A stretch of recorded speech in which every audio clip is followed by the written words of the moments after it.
Naagaw ko ang birth certificate namin, halika na't dali tayong pumunta sa Civil Affairs Bureau at magpakasal. Pagdilat ko ng mga mata, ang pinakamamahal kong dalaga ang nasa harap ko. Nagulat ako sa aking puso, anong nangyayari? Bakit nandito si Lindsay sa harap ko? Saka ko siya tinanong ng subukan. Lindsay, anong taon na ngayon? Ngayon ay 2010, tapos na tayo sa high school.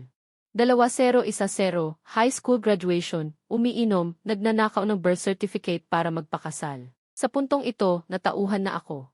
Posible bang nabuhay akong muli sa edad na 18? Kung hindi ako nagkakamali, ang oras na ito ay pagkatapos lamang ng graduation party. At si Lindsay, sa pag-udyok ng mga kaklase, ang unang beses na uminom ng alak sa kanyang buhay, kahit kaunti lang. Pero sapat na iyon para mamanhid ang kanyang mga ugat. Kaya naman ginawa niya ang napakababaw na bagay na ito sa harap ng lahat ng kaklase. Na siya at ako ay umuwi para kunin ang aming mga birth certificate at pagkatapos ay pumunta sa Civil Affairs Bureau para magparehistro. Noong nakaraang buhay, uminom ako ng sobra at natulog. Hindi ko maalala kung mayroon niyang nangyari ng gabing iyon. Nalaman ko lang mula sa aking matalik na kaibigan na nagsalaysay nito sa akin. Sa ngayon, tinitingnan ko si Lindsay sa aking harapan, hindi mapakali ang aking puso. Kasabay ng paglitaw ng isang malakas na pakiramdam.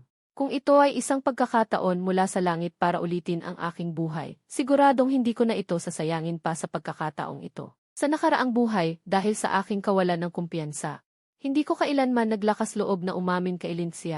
Natatakot na baka hindi na kami maging magkaibigan kung umamin ako, kaya naman inilagay ko ang aking damdamin sa kaibuturan ng aking puso. Nang maglaon, si Lindsay ay nag-aral sa universidad, nagpunta sa ibang bansa at nanirahan sa ibang bansa. Dahan-dahan akong nawala ng balita kay Lindsay, hanggang sa isang araw, aksidenteng nasira ko ang regalo ni Lindsay para sa aking ika-negatibo 18 kaarawan. Sa loob nito ay may mga litrato namin na magkasama, sa likod ng litrato ay nakakita ako ng ganitong pangungusap, Xiao Jin, malaking tanga. Pagkatapos nating mag-aral sa universidad, magkakasama na tayo, di ba? Noon ko lamang napagtanto. Nalaman kong mayroon din pala akong lugar sa puso ni Lindsay at nawala ko ang babaeng minahal ko sa buong kabataan ko. Sa puntong ito, si Lindsay, nakita niyang matagal akong hindi nagsasalita. Agad siyang nakasimangot, medyo hindi nasisiyahan at pagkatapos ay tinulak ako ng kanyang daliri. Xiao Jin, nasaan ang birth certificate mo? Hindi ba tayo nagkasundo? Nakumuha tayo ng birth certificate mula sa ating mga tahanan? Hindi mo ba nahanap? Xiao Jin. Ikaw ay talagang isang malaking tanga. Narinig ko ang tinig ni Lindsay, saka lamang ako natauhan. Medyo nahihiyang sumagot, Lindsay, madilim na kanina pa, at sarado na rin ang Civil Affairs Bureau. At hindi pa tayo sapat ang edad, pag-uusapan na lang natin ang pagpaparehistro mamaya, di ba? Ngunit hindi ako pinakinggan ni Lindsay. Dalawang malambot at mapuputing kamay ang patuloy na humahawak sa akin, nasaan ang birth certificate? Nasaan ang birth certificate? Gusto kong magparehistro na kasama ang iyong mahal na dalaga ngayon at pagkatapos ay magpakasal. Habang ako ay nalilito pa. Isang tinig na may bahid ng biro ang umalinggaw sa likuran ko. Sabi ko, birth certificate, malaking tanga, bakit hindi ka nalang pumayag sa gusto ni Lindsay? Lumingon ako at nakita kong ang dumating ay ang aking kaklase at pinakamahusay na kaibigan ni Lindsay, si Han Kingsu. Para akong nakakita ng tagapagligtas at sinabi ko, bakit ka lumabas? Huwag ka nang manood pa. Hilahin mo na si Lindsay, bakit ka nagmamadali? Si Lindsay ay ang pangarap ng lahat ng lalaki sa aming paaralan. Ang pangarap na babae sa loob ng maraming taon, sigurado ka bang hindi mo na pagsasamantalahin ang pagkakataong ito? Hindi mo na mahahanap ang ganitong swerte. Puno ng itim ang aking mukha, habang gusto ko pang sabihin ang kung ano, narinig ko ang isang pamilyar at malamig na tinig, maliit na bata. Anong ginagawa mo? Hindi ko napigilan ang panginginig, matigas na lumingon ang aking liig patungo sa direksyon ng tinig. Sa kalsada, isang puting Volkswagen ang nakaparada sa gilid. Sa loob ng bintana, isang seryoso at malamig na mukha ang nakatitig sa akin. Ang mukhang ito ay pamilyar sa akin. Ito ay ang ama ni Lindsay, si Lin Hongye, ang magiging hepe ng Jiangxing Public Security Bureau. Ngayon, ang pinuno ng Criminal Investigation Team, Lin, Tio Lin, nanginginig ang aking tinig. Sino man ang yumayakap sa anak ng iba ay mahihirapang kumalma, lalo na ang isang ama tulad ni Lin Hongye. Gaano pa katagal mo balak siyang yakapin? Narinig ko ang galit na sigaw ni Lin Hongye. Sa otomatikong paggalaw, gusto kong bumitaw, ngunit naalala ko ang kalagayan ni Lindsay sa puntong ito, kaya't ibinalik ko ang aking kamay sa baywang ni Lindsay. Nakita ito, si Lin Hongye ay galit na galit, direktang lumabas ng sasakyan. Maliit na bata, gusto mo na bang mamatay? Sabi niya, mabilis siyang lumapit sa akin. Hinila niya si Lin Xia mula sa aking mga braso. Nang hilahin siya, ang dalaga. Automatikong tumingala at nakita niyang ang kanyang ama iyon, nagbubulol-bulol siyang nagsalita. Hoy, hoy, hoy, tatay, bakit ka rin nandito? Dumating ka para dumalo sa kasal namin ni Xiaojin. Hindi pa kami nagpaparehistro ni Xiaojin. Si Xiaojin ay talagang malaking tanga, ngunit hindi pa ako nakakuha ng tiket, tatay. Malapit na akong magparehistro kay Xiaojin sa Civil Affairs Bureau. Huwag mo akong hulihin. Pagkarinig nito, lalong dumilim ang mukha ni Lin Hongye. Sa puntong ito, ang tanging iniisip ko ay tapos na, walang lunas. Hindi ako makapaniwala. Si Lin Hongye ay tumingin sa akin na may matang puno ng pagpatay. Maliit na bata, ipaliwanag mo, ano ang ibig sabihin ng pagnanakaw ng birth certificate? Ano ang ibig sabihin ng magpakasal? Ano ang ibig sabihin ng kasal? Kung hindi ako naparito upang tingnan ngayon, hindi ko pa alam na ang iyong maliit na bata ay napakalaki ng tapang. Tio Lin, nakikinig ka sa aking pagdadahilan. Tatay, nakikinig ka sa aking paliwanag. Sa pakiramdam na hindi maganda ang sitwasyon, mabilis akong nagsalita, natatakot na kung mahuli ako ng 2 segundo, hindi na ako makapagsasalita sa buong buhay ko. Nararamdaman ko na hindi maganda ang mga pangyayari kaya't nagmadali akong magsalita, takot na baka sa pagkaantala ng 2 segundo ay hindi na ako makapagsalita pa sa buhay na ito. Sige, makikinig ako sa iyo, bastos na bata, ano pa ang kabuluhan? Si Lin Xia lang ay lasing lang at naglalaro lang. Kapag nagising siya bukas, lahat ay magiging maayos. At ang bagay na ito ay hindi ko utos. Makapagpapatunay si Han Qingsu. Wala namang nabago sa ekspresyon ni Lin Hongye nang marinig niya ito. Ito ang iyong kabuluhan, at isa pa, si Xiaxia ay tinatawag mo rin na ganyan, bata. Medyo nawalan ako ng gana. Ang tawag na Xiaxia ay tinawag ko na mula pagkabata. Bakit hindi ko na pwedeng tawagin ngayon? Gusto ko pa sanang mga tuwiran, bigla kong nakita ang 2 pamilyar na diyosa na lumalabas sa likod ng sasakyan. Sila ang ina ni Lin Xia, si Zhu Hongye, at ang aking ina, si Du Shu. Nang makita ko silang dalawa, napakasaya ko. Lalo pang nagalit si Lin Hongye nang makita ang aking pagiging masaya. Binalak niyang bugbugin ako para hindi ko na maisipang saktan ang anak niya. Ngunit pagkaangat pa lamang ng kamay ni Lin Hongye, narinig niya ang isang tinig na kinatakutan niya. Linxin, anong ginagawa mo?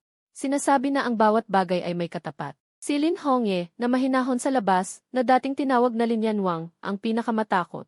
Siya ay ang kanyang asawa, si Zhu Hongye. Nang marinig ang mga salita, mabilis na ibinaba ni Lin Hongye ang kanyang kamay at mabilis na humarap, ang malamig na mukha ay agad na napalitan ng isang ngiti. Bakit ka nandito, mahal ko? Ang bilis ng pagbabago ng mukha ay nakagulat sa akin. Hindi pinansin ni Zhu Hongye si Lin Hongye. Bagkus ay tumingin siya sa malungkot na si Lin Xia at nag-aalala na sinabi, "Naku, aking mahal na anak. Paano ka naging ganito kalasing?" Nang marinig ang boses ng kanyang ina, diretsong yumakap si Lin Xia sa kanyang ina. Matamis niyang tinawag na ignanay at pagkatapos ay tumingala siya sa aking ina, si Du Shu. Bahagya siyang nagsalita, "Nanay din." Bahagyang umiling si Du Shu na may ngiti, tapos na. Si Axia, talagang lasing na siya. Hindi na niya kilala ang nanay niya. Hindi ba natin ito ginawa? Hindi mo ako kilala? Tinawag ko si Tita Du na aking nanay dahil magiging asawa na kita. Magpapakasal na tayo. Ano ang nangyayari? Parehong nalito ang 2 nanay. Napakadilim ng mukha ni Lin Hongye. Ano pa bang nangyayari? Kinakalagkad lang ng bastos na batang ito ang aking mahal na anak.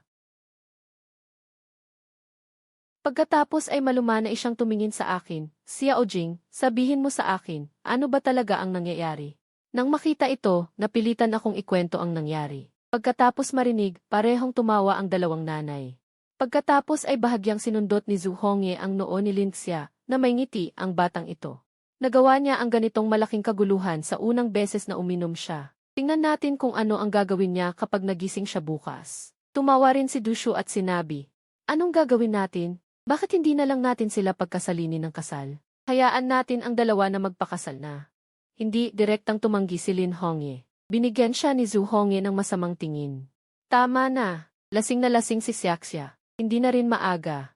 Uwi na tayo." Sabi niya at tinulungan si Lin Xia papasok ng sasakyan, handang umuwi. Pagkatapos sumakay ang ilang tao, nakipag-usap ako kay Han Qingsu at sinabi sa kanya na sabihin sa ibang mga kaklase na aalis na ako. Pagkatapos sabihin iyon, plano ko na ring sumakay, ngunit hinila ko ang pinto ng sasakyan, ngunit hindi ito bumukas. Sa sandaling ito, ang malamig na tinig ni Lin Hongye ay narinig mula sa labas ng pinto. Puno na ang sasakyan. Mag-isip ka ng paraan para umuwi. Pagkatapos ay mabilis na pinaandar ang sasakyan, iniwan akong nag-iisa na naguguluhan sa hangin. Kinabukasan paggising ko, tiningnan ko ang lahat sa kwarto. Lahat ay napaka-casual at pamilyar. Dahil dito, hindi maiwasang maligaw ang aking paningin. Mukhang talagang nabuhay akong muli. Narinig ko ang boses ng aking ina na lumalabas sa kusina. Gising ka na pala ngayon. Umupo ka sa mesa at dahan-dahang uminom. Nasa Hezo ako. Nang makita ko siyang lumapit sa akin at umupo, anak, ano sa tingin mo ang nangyari kahapon? Ano? Hezo? Hindi ako nakatugon agad. Ano ang sinasabi ng nanay ko? Tungkol kay Xiaxia. Bagaman lasing si Xiaxia kagabi, kung wala siya sa iyo sa puso niya. Hindi siya magiging ganyan. Umiti ako at sinabi ng seryoso, syempre, hahabulin ko siya. Para maging manugang mo, inay. Biglang napangiti si Luoshu. Sinusuportahan ka ng inay. Kung kulang na ang pera, sabihin mo sa akin. Subukang makuha siya bago magkolehiyo. Tumingin siya sa cellphone. Nag-message lang sa akin si Zui kanina, sabi ni Xiaxia, gising na rin siya. Kung wala ka namang gagawin mamaya.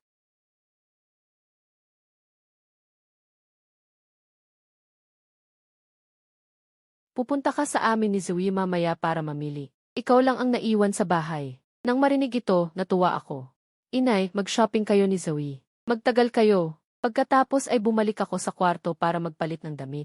Pagkatapos ay lumapit ako sa pinto ng kapitbahay na bahay ni Lin, kumatok ako. Maya-maya ay binuksan ni Tita Lin ang pinto.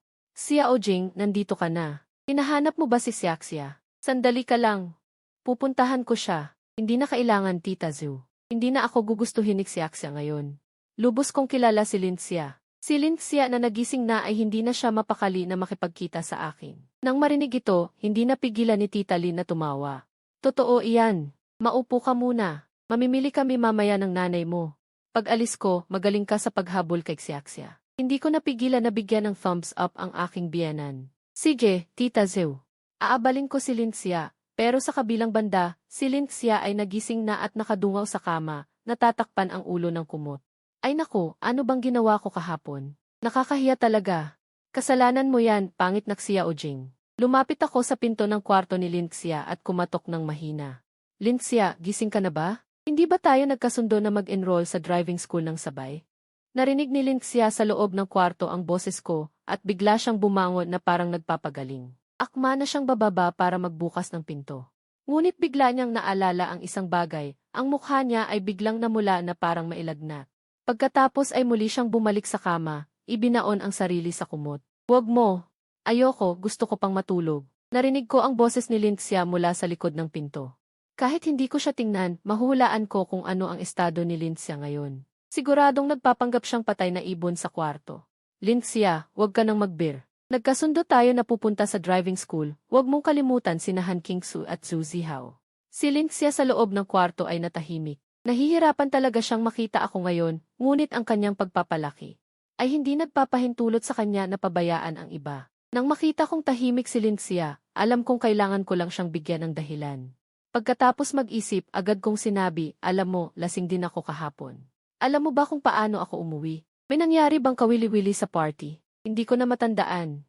Pagkalipas ng ilang sandali, si Linxia ay yumuko at dahan-dahang lumabas mula sa kwarto. Hindi mo talaga naaalala kung ano ang nangyari kahapon. Nang marinig niya ang sinabi ko, agad siyang tumango, nakalimutan ko na.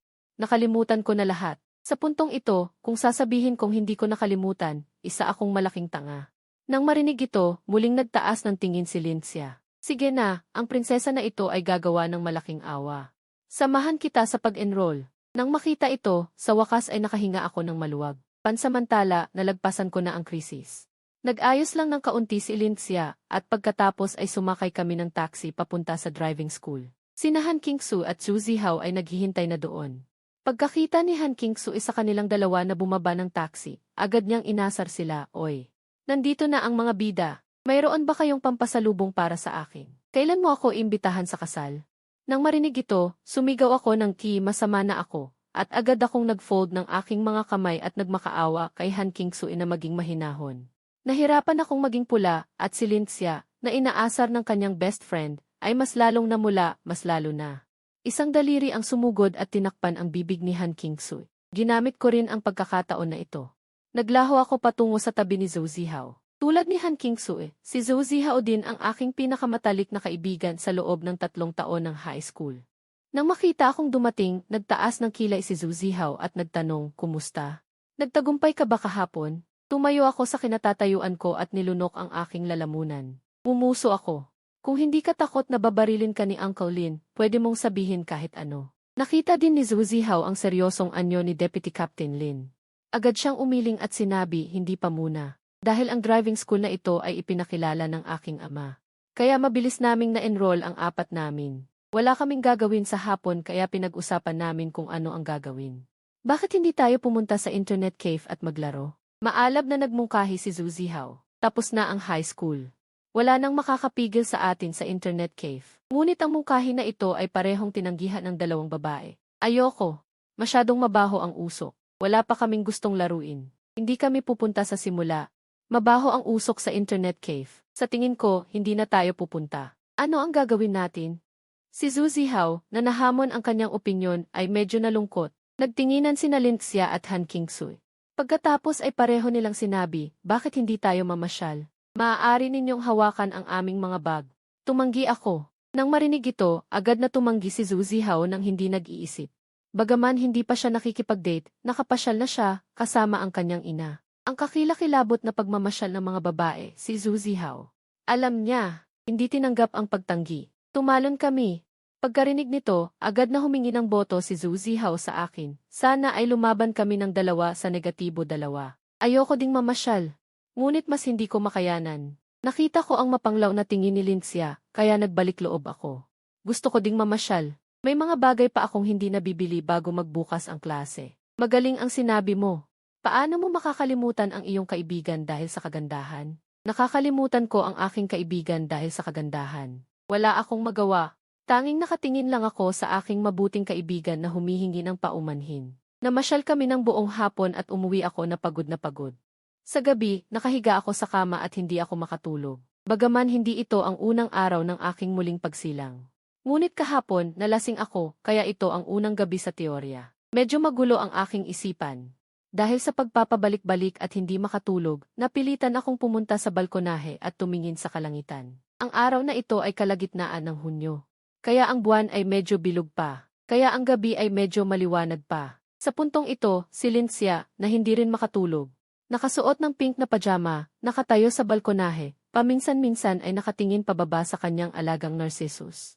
Paminsan-minsan ay tumitingala sa buwan sa kalangitan dahil malapit lang ang 2 bahay, kaya kitang-kita ko. Ang bilugang pisngi ni Lin Xia, parang isang magandang babae sa gabi ng buwan. Nang makita ko ito, nagmadali akong bumalik sa kwarto. Gamit ang alaala, nahanap ko ang aking kamera at bumalik sa balkonahe para kuhanan ng litrato si Lin Xia na nakatingala sa buwan. Nako, nakatingin sa flash. Nagulat si Lin Xia at lumingon. Habang nakatingin sa akin na maihawak na kamera at hindi alam ang gagawin, namula agad ang kanyang pisngi. Habang nagmamadali si Lin Xia na lumingon. Isang madilim na mukha ang biglang lumitaw sa tabi ng bintana ni Lin Xia. "Bastos ka. Ano ang ginagawa mo ng hating gabi na hindi ka natutulog?" Nang makita ko ito, nagmadali akong sumuksok at tumakbo pabalik sa sarili kong kwarto. Ayoko, bulong ng mga taong walang pakialam. Hindi ako naniniwala na darating si Tio Lin sa bahay ko ng hating gabi. Nakatago sa kumot, kinuha ko ang aking cellphone at nag-login sa Gyugi. Nagpadala ako ng mensahe kay Lin Xia. Hindi ko alam kung bakit gusto ni Tio Lin. "Burahin mo agad ang litrato ko." "Imposible, gusto ko itong ipaprint at i-frame. Titingnan ko ito araw-araw." "Bastos ka, maghintay ka lang. Papaluin ka ng tatay mo hanggang mamatay." Kinabukasan ng umaga, masarap ang tulog ko.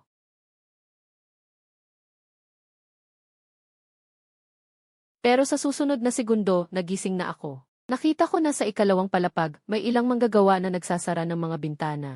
Ang tunog ng drill ay nanggagaling doon. Nagulat ako ng 2.5 segundo bago ko naintindihan. Mukhang ang aking magiging biyenan ay determinadong hindi ako makipag-ugnayan kay Lin Xia. Isinara niya ang bintana sa kwarto ni Lin Xia. Hindi ba ito sinadya? Umiling ako at walang magawa habang nakahiga sa kama. Gayunpaman, ang aking biyenan ay dahil dito ay hindi na makakalapit kay Lin Xia. Masyado akong maliit ang tingin sa akin. Bigla kong naisip na mayroon akong gagawin ngayong araw, kaya't nag-aalangan akong bumangon sa kama. Mabilis akong bumaba. Handa na pala ang aking ina ng pagkain at nagulat siya na hindi ako nakatulog ng 2 beses.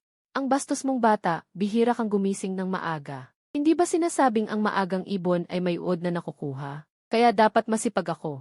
Seryosong umupo ako sa hapagkainan at kumuha ng baozi na sinubo sa aking bibig. Nagulat ang aking ama na nakatingin sa akin. Mukhang hindi niya inaasahan na ang salitang ito ay manggagaling sa bibig ng kanyang anak. Hindi ko inaasahan na masasabi mo iyon. Dad, marami pa akong hindi inaasahan. Mayroon akong gagawin ngayong araw, kaya kinuha ko ang kotse. Pagkasabi nito, kinuha ko ang susi ng kotse na nakalagay sa pintuan. Nakatingin sa likod ng anak na papalayo. Walang magawa nang umiti si Tiolin, kinuha mo ang kotse ko. Ano ang ginagawa mo?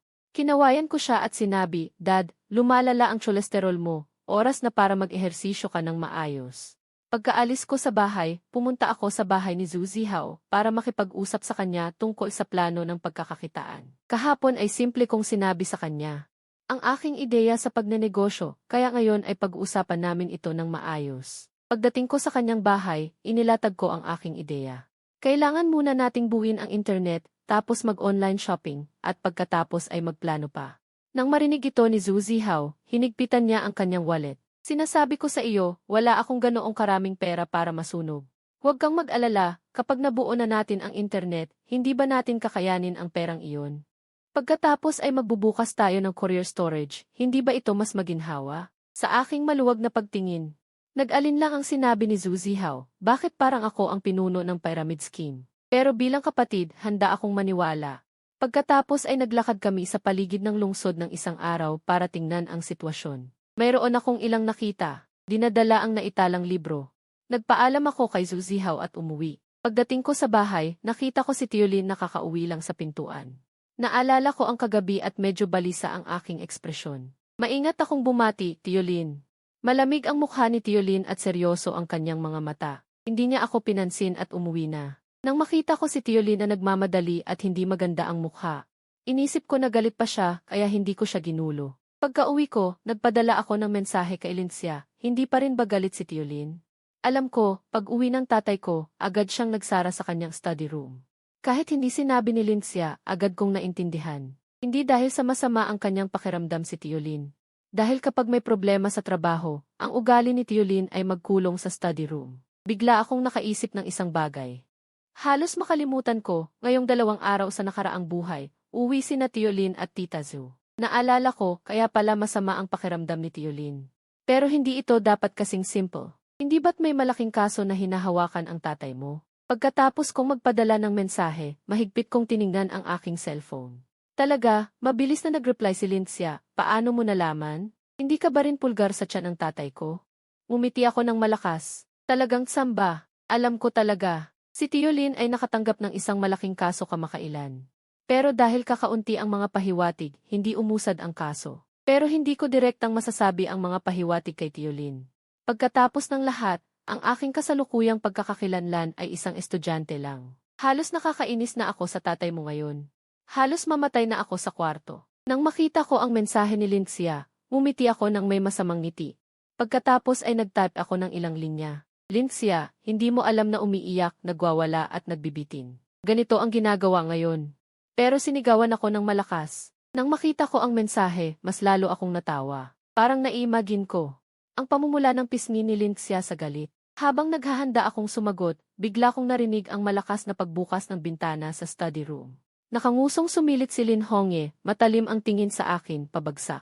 Huwag kang makipagkilala sa kabataang iyon. Pagkarinig ko nito, nawala ang ngiti ko, agad akong tumayo ng tuwid. Nahihiyang tumingin kay Lin Hongye, Lindsay. Malamig na umubo si Lin Hongye. Tiningnan ako ng matalim, pagkatapos ay isinara niya ang bawat bintana. Nagkamot ako ng ilong, tahimik na iniisip.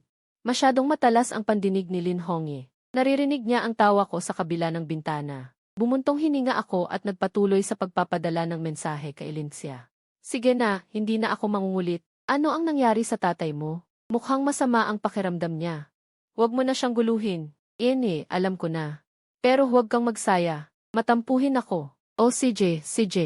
Mahal kong prinsesa, huwag kang magalit. Sa pamamagitan ng paraan, bukas pupunta ako sa bayan para kumita ng pera. Gusto mo bang sumama? Pupunta sa bayan? May mga lugar bang masaya?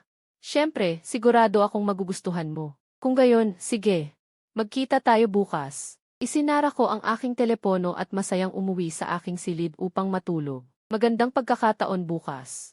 Pumunta sina Lin Hongye at Zhu Hongye para magbigay ng pahayag. Si Linxia na lamang ang naiwan sa bahay. Sa sandaling ito, abala sina Lin Hongye at Zhu Hongye sa pag-aayos ng kanilang mga gamit.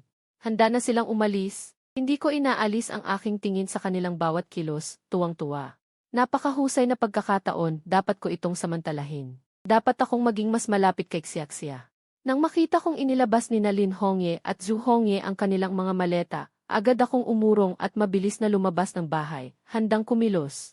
Hindi nagtagal, dumating ako sa bahay ni Linxia. Malalim akong huminga at pinindot ang doorbell. Maya-maya, binuksan ni Linxia ang pinto at sumilip. Tay, naiwan mo ba ang gamit mo? Natawa ako. Nga, nakita ni Linxia kung sino ang dumating, umubo siya at agad na isasara ang pinto ng walang pag-aalinlangan. Nakakainis sa umaga. Mabilis kong sinalag ang pinto gamit ang aking kamay. Teka, wag mong isara ang pinto. Ang kamay ko. Agad na binuksan ni Linxia ang pinto at tiningnan ako. Hindi mo na ba gusto ang kamay mo? Narito ako para ihatid sa iyo ang almusal. Sayang kung hindi mo ito kakainin. Tiningnan ako ni Linxia nang may pagdududa. Mayroon ka bang ganito kabutihang loob? Buong pagmamalaki kong inilabas ang lalagyan ng pagkain mula sa likuran. Tingnan mo, gawa lahat ng nanay ko. Paborito mo ang sweet and sour pork ribs at siya ulong bao. Nang makita ang lalagyan ng pagkain, agad na nagliwanag ang mga mata ng dalaga. Talaga? Hindi nakapagluto ng almusal ang nanay ko dahil abala siya sa paglabas kaninang umaga. Kinuha ni Linxia ang lalagyan ng pagkain at inamoy ito, puno ng kaligayahan. Wow, totoo ngang gawa ni Tita Dusyo ang pagkain. Mabango talaga. Siyempre, ang galing ng nanay ko ay kilala rito. Kumuha si Linxia ng siya ulong bao at kinagat ito. Nakapikit siya ng may kasiyahan. Ang pagkain na gawa ni Tita Dusyo ay masarap. Nakita ko siyang masaya sa aking tabi. Hindi ko mapigilang mang-asar. Xiaxia, hindi ba tinawag mo na ang nanay ko na nanay dati? Bakit tita pa rin ngayon? Hindi mo ba dapat tawagin siyang nanay? Nang marinig ito, agad na nasamid si Linxia. Halos iluwan niya ang siya ulong bao na nasa bibig niya. Halimaw ka, ikaw. Ano ang pinagsasabi mo? Sinasabi ko lang ang katotohanan. Dahil tinawag mo na siyang nanay, bakit hindi mo na lang amponin si nanay? Mas lalong nahihiya si Linxia nang marinig ito. Namumula siya na parang hinog na mansanas, nakayuko siyang kumakain ng siya ulong bao, hindi makatingin sa akin. Nang makita ko siyang ganoon, natuwa ako. Naisip ko na maganda ang epekto ng pang-aasar ko ngayon, nagpa siya akong samantalahin ang pagkakataon. Xiaxia, mayroon akong isang bagay na nais kong sabihin sa iyo. Tumingala si Linxia. May pagbabantay sa kanyang mga mata. Ano? Malalim akong huminga. May seryosong ekspresyon sa aking mukha. Xiaxia, gusto kitang maging kasintahan ko. Nanigas si Linxia nang marinig ito. Halos mahulog ang siya ulong bao sa kanyang kamay. Ikaw, ano ang sinasabi mo? Nakikita ko ang reaksyon niya, kinakabahan at umaasa ako, ngunit pinilit ko pa ring sabihin. Xiaxia, seryoso ako. Matagal na kitang gusto. Gusto mo bang maging kasintahan ko? Yumuko si Linxia, ang pamumula ay lumalala hanggang sa kanyang mga tenga. Bumilis ang tibok ng kanyang puso at nagulo ang kanyang isipan, hindi alam kung paano sasagot. Pagkaraan ng ilang sandali, mahina niyang sinabi, hindi ako makikipag-date hanggang sa makatapos ako ng kolehiyo. Bagaman ako ay medyo nabigo, mas naging determinado ako. Xiaxia, alam kong ayaw mong makipag-date ngayon, naiintindihan ko. Pero palagi kitang magugustuhan. Hihintayin kita, handa akong maghintay kahit habang buhay. Nagulat si Linxia sa kanyang narinig. Tumingala siya at tumingin sa aking mga taos-pusong mata, naramdaman ang katapatan sa aking mga salita. Sa gitna ng ganitong nakakalito na kapaligiran. Biglang tumunog ang cellphone ko, sinira ang katahimikan. Medyo nahihiya akong kinuha ang aking cellphone. Mabilis na pinutol ng kung sino man ang telepono. Yumuko si Linxia at kinagat ang labi, sinisikap na kumalma. Upang linawin ang kanyang isip, ang pamumula sa kanyang mukha ay hindi pa lubusang nawawala, ngunit dahil sa pagkagambala ng ringtone ng telepono. Ang tensyon ay nabawasan ng malaki. Sa pagkakita nito, naramdaman ko ang galit, sayang na nasira ang pagkakataon. Sinubukan kong pagaanin ang tensyon, ngumiti at sinabi, nag-arte lang ako kanina. Nakatakot ba kita? Narinig ito, nag-irak si Linxia at bumuntong hininga, talaga bang kaya mong umarte? Gusto ko pa siyang asarin. Tumunog muli ang ringtone ng telepono. Sinagot ko ang tawag at hindi pa ako nakakapagsalita. Narinig ko ang boses ni Zhu Zihao sa kabilang linya, saan ka na naman nagpunta? Bakit hindi ka sumasagot sa telepono? Nasa trabaho ako. Bakit? May problema ba? Hindi ba sabi mo pupunta ka dito ngayon para pag-usapan ang tungkol sa negosyo? Nagkasundo tayo, bakit hindi ka sumasagot? Saka ko lang napagtanto. Halos pinabayaan ko na si Zuzihaw. Hindi ko nakalimutan. Medyo naantala lang. Pupunta na ako agad. Pagkatapos ng pagkakabit ng telepono, malalim akong bumuntong hininga. Tiningnan ko si Linxia, na may kasamang mapaglarong ngiti, si Aksaya. Nang makita ni Linxia ang itsura ko, nahulaan niya na may hindi magandang mangyayari. Kahit ano pa yan, hindi ko na lang papansinin. Agad akong nagpakita ng inosenteng mukha, si Aksaya. Masyado kang malupit sa sinabi mo. Ako ang pinakamatalik mong kaibigan. Pwede mo ba akong tanggihan? Sinabi ni Xia Oxia, sa tuwing ipapakita mo ang ganyang ekspresyon, siguradong may hindi maganda. Si Axia, seryoso talaga ako ngayon. Hindi ako nagbibiro. Ikaw ang pinakamaganda, pinakabait, at pinakamalumanay na babae. Tutulungan mo naman ako, di ba? Natawa si Linxia sa sinabi ko at napatawa. Gusto mong magpasalamat? Magsalita ka na kung ano yan. Nakita kong bumuti na ang kanyang pakiramdam. Alam kong kalahati na ang tagumpay ko, kaya nagpatuloy ako na may kapal ng mukha. Si Axia, matagal na tayong magkakilala. Kilala mo ako at alam mong kasalukuyan akong gumagawa ng negosyo, kasama si Zuzihaw. Kaya ano ba talaga ang gusto mo? Nang makita ko ang pagkakataon, kinamot ko ang aking ulo at tumawa ng bahagya. Kailangan ng puhunan ang negosyo. Medyo kulang kami sa pondo ni Zihaw ngayon, kaya pwede mo ba akong pahiramin ng pera? Pahiramin ng pera? Seryoso ka ba? Siyempre naman. Alam kong mahirap hilingin ang pera. Pero ikaw ang pinagkakatiwalaan ko, kaya ikaw lang ang maaasahan ko. Tiningnan ni Linxia ang aking nakakaawa na itsura. Medyo nag-alinlangan siya. Alam niyang hindi naman masasamang tao sina Zihaw at ako, at naiintindihan niyang kailangan ng pondo ang negosyo. Ngunit nag-aalangan pa rin siya sa pagpapahiram ng pera. Tumahimik siya sandali bago sa wakas ay nagsalita, magkano ba talaga ang gusto mong hiramin? Naramdaman ko ang kaba sa aking puso. Ngunit naglakas loob akong nagpakita ng 3 daliri. Nakita ni Linxia ang aking malungkot na mga mata. Sa kanyang isip, naisip niya, hindi naman masyadong marami ang 30,000. Mas mabuti pang tulungan ko ang kaibigan ko. 30,000? Sige, ipapahiram ko sa iyo. Nakita ko ito, umiling ako, na may bahid ng pagkapahiya sa aking mukha, hindi 30,000. 300,000. Nang marinig ito, nanlaki ang mga mata ni Linxia at halos tumalon siya sa galit. 300,000, akala mo ako ay 1,000,000 piso. Naramdaman kong napakalaki ng kanyang galit kaya mabilis akong lumapit. Magkadikit ang aking mga kamay at puno ng panawagan ang aking mga mata, si Axia, pakiusap. Napakahalaga nito. Huwag mong isipin na dahil sinabi mo yan, sasang-ayon ako. 300,000, bakit hindi mo na lang ipagbili ang bahay para tulungan ako? Nakita ko ito, mabilis kong pinalitan ang aking mukha ng isang mapagpakumbaba. Si Axia, alam kong medyo sobra ang hiling ko, pero isipin mo. Matagal na tayong magkakilala, hindi pa ako humihingi sa iyo ng kahit ano. Talagang napakahalaga nito. Kahit na humingi ka pa, hindi pa rin 300,000. Nangangarap ka pa rin. Mabuti pa ilumipat ka na lang sa pagiging malambing. Si Axia, ikaw ang pinakamatalino, pinakabait, at pinakamagandang babae. Alam kong mabuti ang puso mo at hindi mo ako hahayaang mapahama. Narinig ni Linxia ang mga salitang ito at hindi napigilang matawa. Ngunit agad niyang pinisil ang kanyang labi, huwag ka nang magpasalamat, hindi kita papahiramin. Si Axia, alam kong nahihirapan ka, pero tingnan mo, okay ba to? Pahiram ako ng 100,000. Sa loob ng kalahating taon, ibabalik ko ito sa iyo. Kung hindi, ako ay magiging kasintahan mo. Napatawa si Linxia sa kanyang walang kabuluhang mga salita, gusto mo pa yan ah. Umiling si Linxia na may pagkadismaya, maaari kitang pahiramin ng 100,000, ngunit may mga kondisyon ako. Nanlaki ang mga mata ko at mabilis na nagtanong, anong kondisyon? Sabihin mo na. Tuparin ko. Kailangan ko ring makipagkita kay Zuzihaw kasama ka. Gusto kong personal na malaman ang inyong proyekto. Sige, walang problema. Ito na ang napagkasunduan. Kailan tayo pupunta kay Zuzihaw? Pwede mamayang hapon. Nagkita tayo para magkita sa coffee shop ng 3:00. Okay, 3:00 ng hapon. Sasamahan kita.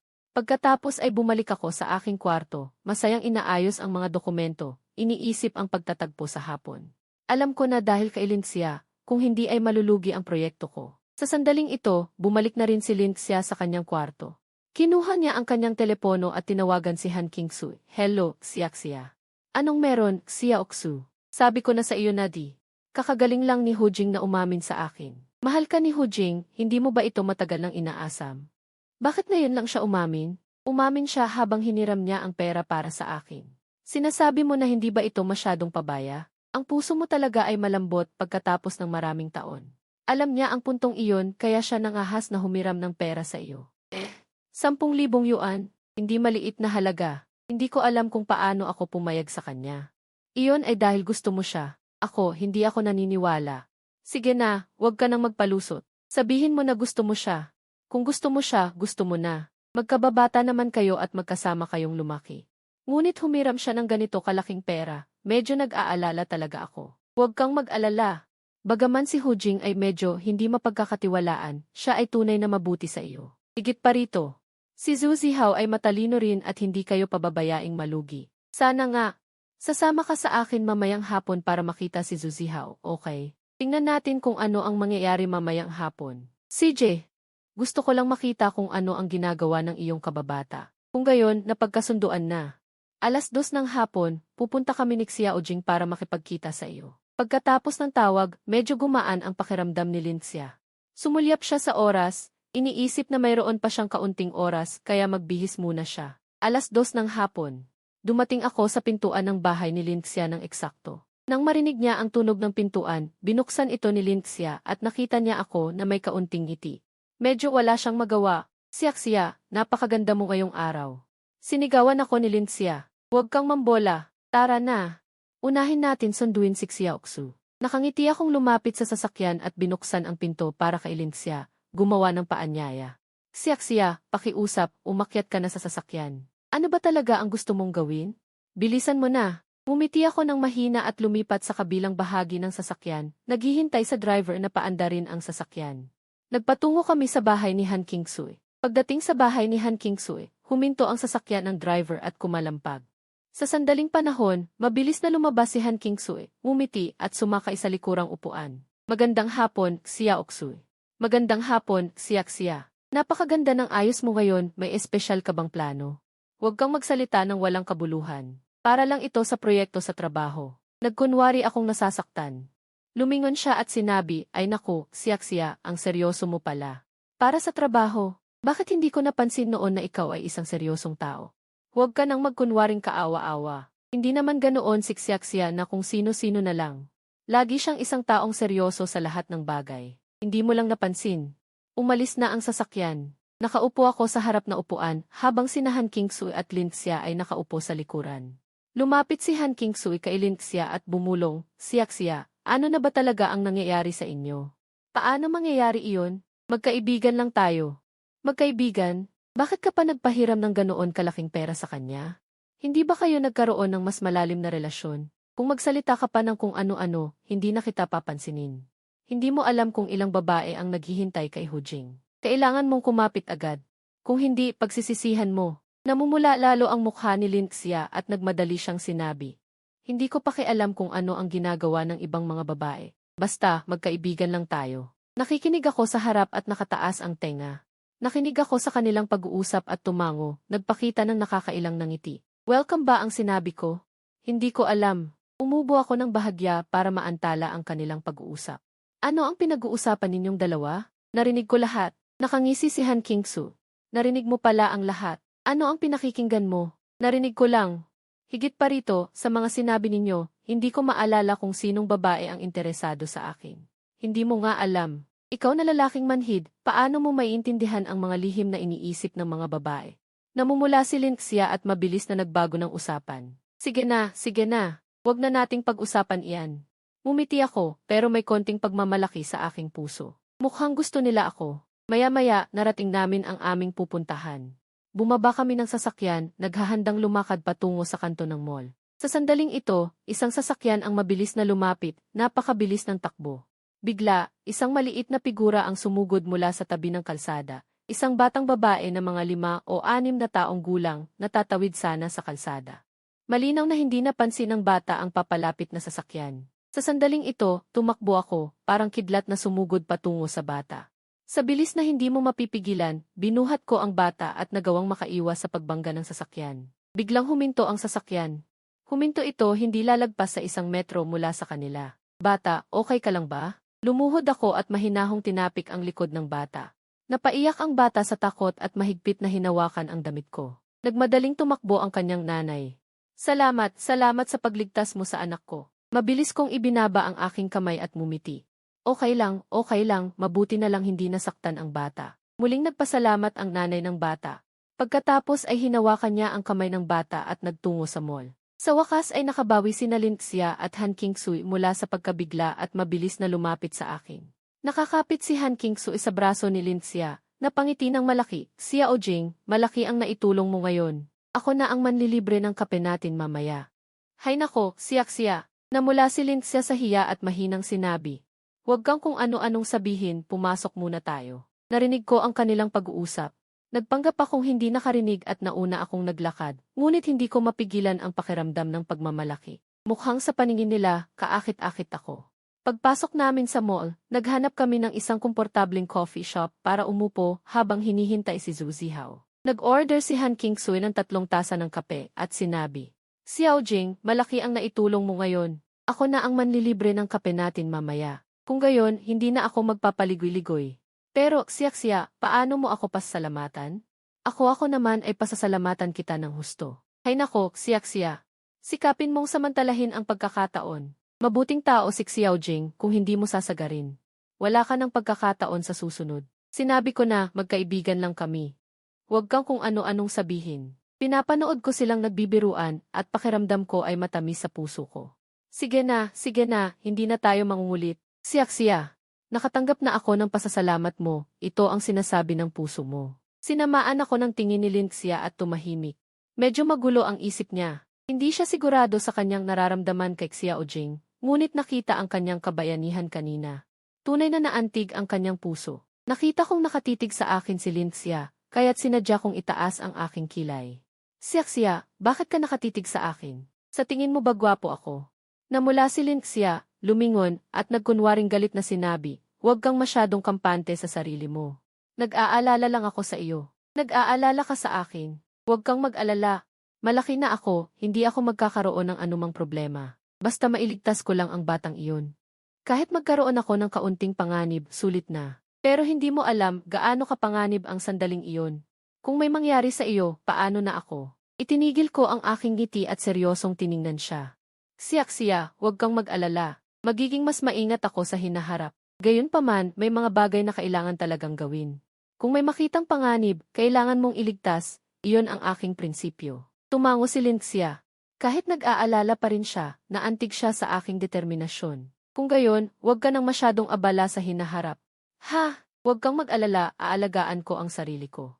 Hindi nagtagal, dumating na rin si Zhu Zihao. Magandang hapon, maaga ka ngayong araw. Ngumiti si Han Qingsui at sinabi, nga, gusto rin naming mamasyal sa mall.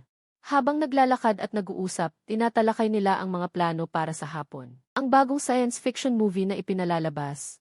Mukhang maganda. Sumang-ayon silang lahat, kaya nagpasya kami. Lalakad-lakad muna tayo sa mall, tapos saka tayo pumunta sa sinehan. Pagpasok namin sa sinehan, sinadya kong umupo sa tabi ni Linxia at inalok siya ng popcorn. Siyak-siya, kumain ka pa. Ito ang paborito mong matamis na popcorn. Kinuha ni Linxia ang popcorn at mahinang nagpasalamat, na may bahagyang mahiyain ng ngiti sa kanyang mukha. Nakita ko ang pamumula sa mukha ng babae at naramdaman kong matamis sa puso ko. Nagtapos ang pelikula, lumabas kami ng sinehan. Nagmungkahi ako, maaga pa naman. Bakit hindi tayo kumain muna, saka natin pag-usapan ang mga detalye ng proyekto? Ngumiti si Han Qingsui at sinabi, sige, gusto rin ng mga babae na mamili ng mga damit at bumili ng mga masasarap na pagkain. Sa tingin ko, tayo namang dalawang lalaki, sina Zhu Zihao, ay hahanap ng lugar para magkape. At pag-usapan na rin ang mga bagay tungkol sa pagnenegosyo. Tumango si Zhu Zihao, batid ko. Mayroon din akong ilang bagay na nais kong pag-usapan sa iyo. Naghiwalay ang dalawang grupo. Naglalakad sina Linxia at Han Qingsui sa mall. Masayang pinag-uusapan ang kanilang mga nakuha sa araw na ito at ang mga susunod na plano sa pamimili. Samahan ko si Zhu Zihao sa isang coffee shop malapit sa mall. Masarap ang kape dito. Pwede tayong magkwentuhan habang umiinom, habang nagsasalita ay umorder kami ng 2 Amerikano at ilang merienda. Loje, paano mo planong magsimula ng negosyo? Naiisip ko na pwede tayong magsimula muna sa isang studio. Gamitin natin ang 2 buwan ng bakasyon para ayusin ang mga pangunahing infrastruktura ng internet. Tumango si Zhu Zihao, malinaw na interesado sa mungkahing ito. At pagkatapos, paano mo plano gamitin ang 2 buwan na iyon? Ngumiti ako, naglabas ng papel, at nagsimulang magpinta ng sketch. Pwede nating ayusin muna ang studio. Bumili ng ilang pangunahing kagamitan sa opisina. Pagkatapos ay maaari na tayong magsimulang mag-develop ng isang online shopping platform. Parang isang group buying platform na may mababang presyo. Bahagyang tumaas ang kilay ni Zuzihaw, mababang presyo. Nasasabi ka kung tumango, maaari nating gamitin ang mababang presyo para makaakit ng maraming user. Upang mabilis na mapalaki ang user base, at pagkatapos ay sa pamamagitan ng iba't ibang promotional activities at social sharing mechanisms. Dagdagan ang user loyalty at activity. Nagpakita ng pag-iisip ang mga mata ni Zuzihaw, parang may magandang hinaharap. Pero sigurado ka bang magagawa mo ito ng maayos? Sa huli, kailangan ito ng maraming resources at tauhan. Tumapik ako sa aking dibdib ng may kumpiyansa. Siyempre, kasama si Loje, paano hindi magiging maayos? Nahawa si Zuzihaw sa aking sigla, tumango at nagsabi, hindi na ako nag-iisip na isa akong scammer. CJ, sumasang-ayon ako sa iyo, gagawin natin ito ng magkasama. Nang marinig ito, agad kong kinuha ang cellphone ko mula sa bulsa ko. Ibigay mo muna sa akin ang iyong account number, padadalhan kita ng pera. Huwag kang mag-atubiling sabihin kung ano ang kailangan mo, lahat ay dapat nakatuon sa proyekto. CJ, dahil pinagkakatiwalaan mo ako ng ganito, hindi kita bibigyan. Agad na ibinigay ni Zuzihaw ang kanyang account number. Pagkatapos ng transfer, tinapik ko ang balikat ni Zuzihaw, tapos na. Nandyan na ang pondo, sa susunod, kailangan muna nating maghanap ng angkop na studio. Para mailatag ang mga pangunahing infrastruktura. Bukas hahanap tayo ng studio, ang pag-aayos at pagbili ng mga kagamitan ay kailangan ding ayusin agad. Nagpatuloy ang dalawa sa pagtalakay ng mga tiyak na detalye, at bumuo ng isang detalyadong plano. Sa puntong ito, tapos na rin ang pamimili ni Linxia at Han Kingsui. At bumalik sa coffee shop. Ano ang pinag-uusapan ninyo? Mukhang masaya kayo. Tungkol sa pagtatayo ng negosyo ang pinag-uusapan namin, mayroon lang kaming nakuha na magandang ideya. Kumislap sa mata ni Han Kingsui ang pagkausyoso. Anong ideya? Pakinggan natin. Ipinaliwanag ni Zuzihaw para sa akin. Plano naming gamitin ang oras ng bakasyon para mag-set up ng isang online shopping platform na may mababang presyo para sa group buying para makaakit ng maraming user. Pagkatapos marinig ito, nagkatinginan sina Linxia at Han Kingsui, puno ng paghanga ang kanilang mga mata. Mukhang maganda ah, mukhang may malaki talaga kayong plano. Umiti ako ng may pagmamalaki. Naman, malaki ang plano naming gawin. Nang makita nilang maaga pa ang oras. Nagkatinginan sina Linxia at Han Kingsui, at nakangiting sinabi, malapit na kaming magsanay, gusto niyo bang sumama at manood? Kumislap ang kagalakan sa aking mga mata nang marinig ito, pagkatapos ay nagkunwari akong mayabang, syempre sasama ako. Panoorin ko kayong tumugtog ng piano mula pagkabata. Hindi pwedeng palampasin ang ganitong magandang pagkakataon. Ngumiti rin si Zuzihaw at tumango. Sige, gusto ko ring makita kung gaano kayo kahusay sa pagtugtog ng piano. Hindi nagtagal, dumating kami sa lugar ng pagsasanay sa piano. Ito ay isang maliit na tindahan na may elegante at magandang dekorasyon, puno ng iba't ibang instrumento. Pumasok sina Linxia at Han Kingsui na parang pamilyar sa lugar. At nahanap ang kanilang practice room. Nakatayo kami ni Zuzihaw sa labas ng pinto, pinapanood silang pumasok sa practice room. Hindi ko napigilan ang aking sarili na purihin, napakaganda ni Xiaoya. Kumibit balikat at nang aasar si Zuzihaw. Loje, napakabas ng ekspresyon mo. Tiningnan ko siya. Nagkunwari akong mapanghamak, hindi mo maintindihan, ito ay pagtingin ng may pagmamahal. Tumawa ng malakas si Zuzihaw, tinapik ang aking balikat, na pagtingin ng may pagmamahal. Lalo kang gumagaling sa paglalaro. Sa sandaling ito, narinig ang tunog ng piano mula sa practice room. Nagsimula ng magsanay sina Linxia at Han Kingsui. Nakatayo kami ni Zuzihaw sa labas ng pinto, tahimik na nakikinig. Sina Linxia at Han Kingsui sa practice room. Pagkatapos tumugtog ng isang piyesa, lumingon si Linxia sa amin sa labas ng bintana, at nakangiting sinabi, gusto niyo bang pumasok at makinig? Nakakabagot ang pagtayo sa labas. Bahagyang dumapo ang mga daliri ni Linxia sa mga key ng piano. Ang malambing na tunog ng piano ay umalinggaw sa silid, dumadaloy na parang malinaw na bukal. Pinanood ko ang kanyang nakatuong ekspresyon. Biglang may pumasok sa isip ko, naalala ko ang isang kanta na sumikat sa industriya ng musika noong nakaraang buhay, na tinatawag na Ihuahay. Hindi ko napigilan ang aking sarili nang umiti ng may bahid ng panlilinlang. Tumayo ako, lumapit sa piano, at sinabi kina Linxia at Han Kingsui, Kingsui, umalis ka muna, may espesyal akong programa na ihaharap. Nagtatakang tumayo si Han Qingsui, itinabi, at nagtanong ng nagtataka, Zhou Zihao.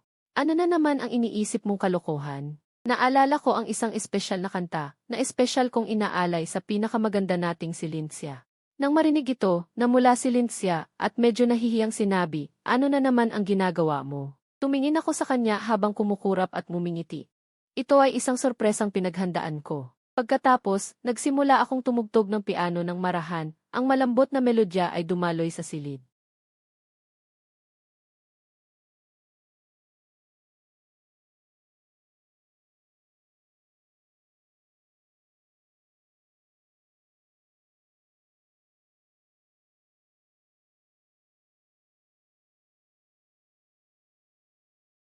Pagkatapos kumanta, tiningnan ko si Linxia nang may malalim na pagmamahal, kumikislap ang lambing sa aking mga mata. Tahimik ang silid, tanging ang natitirang tunog ng piano ang umaalingaw-ngaw. Bahagyang tinapik ni Han Qingsui si Linxia, Linxia, totoo bang sinabi mong may malalim na damdamin?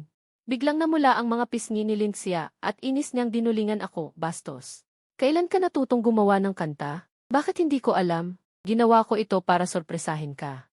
Hindi ko inakala na gusto mo ito. Ikaw, bakit mo ito itinago sa akin? Sobra ka na talaga. Nakita ko ang kanyang mahiyain na mukha, pero hindi ka makapagsalita. Pero hindi ka makapagsalita. Pero hindi ka makapagsalita. Ikaw, bakit mo ito itinago sa akin? Sobra ka na talaga. Nakita ko ang kanyang mahiyain na mukha. Naisip kong napakakulit niya, hindi ko napigilan ang paghawak sa kanyang buhok. Sige na. Hindi ka nagalit. Nangangako akong hindi ko na ito itatago sa iyo mula ngayon, okay?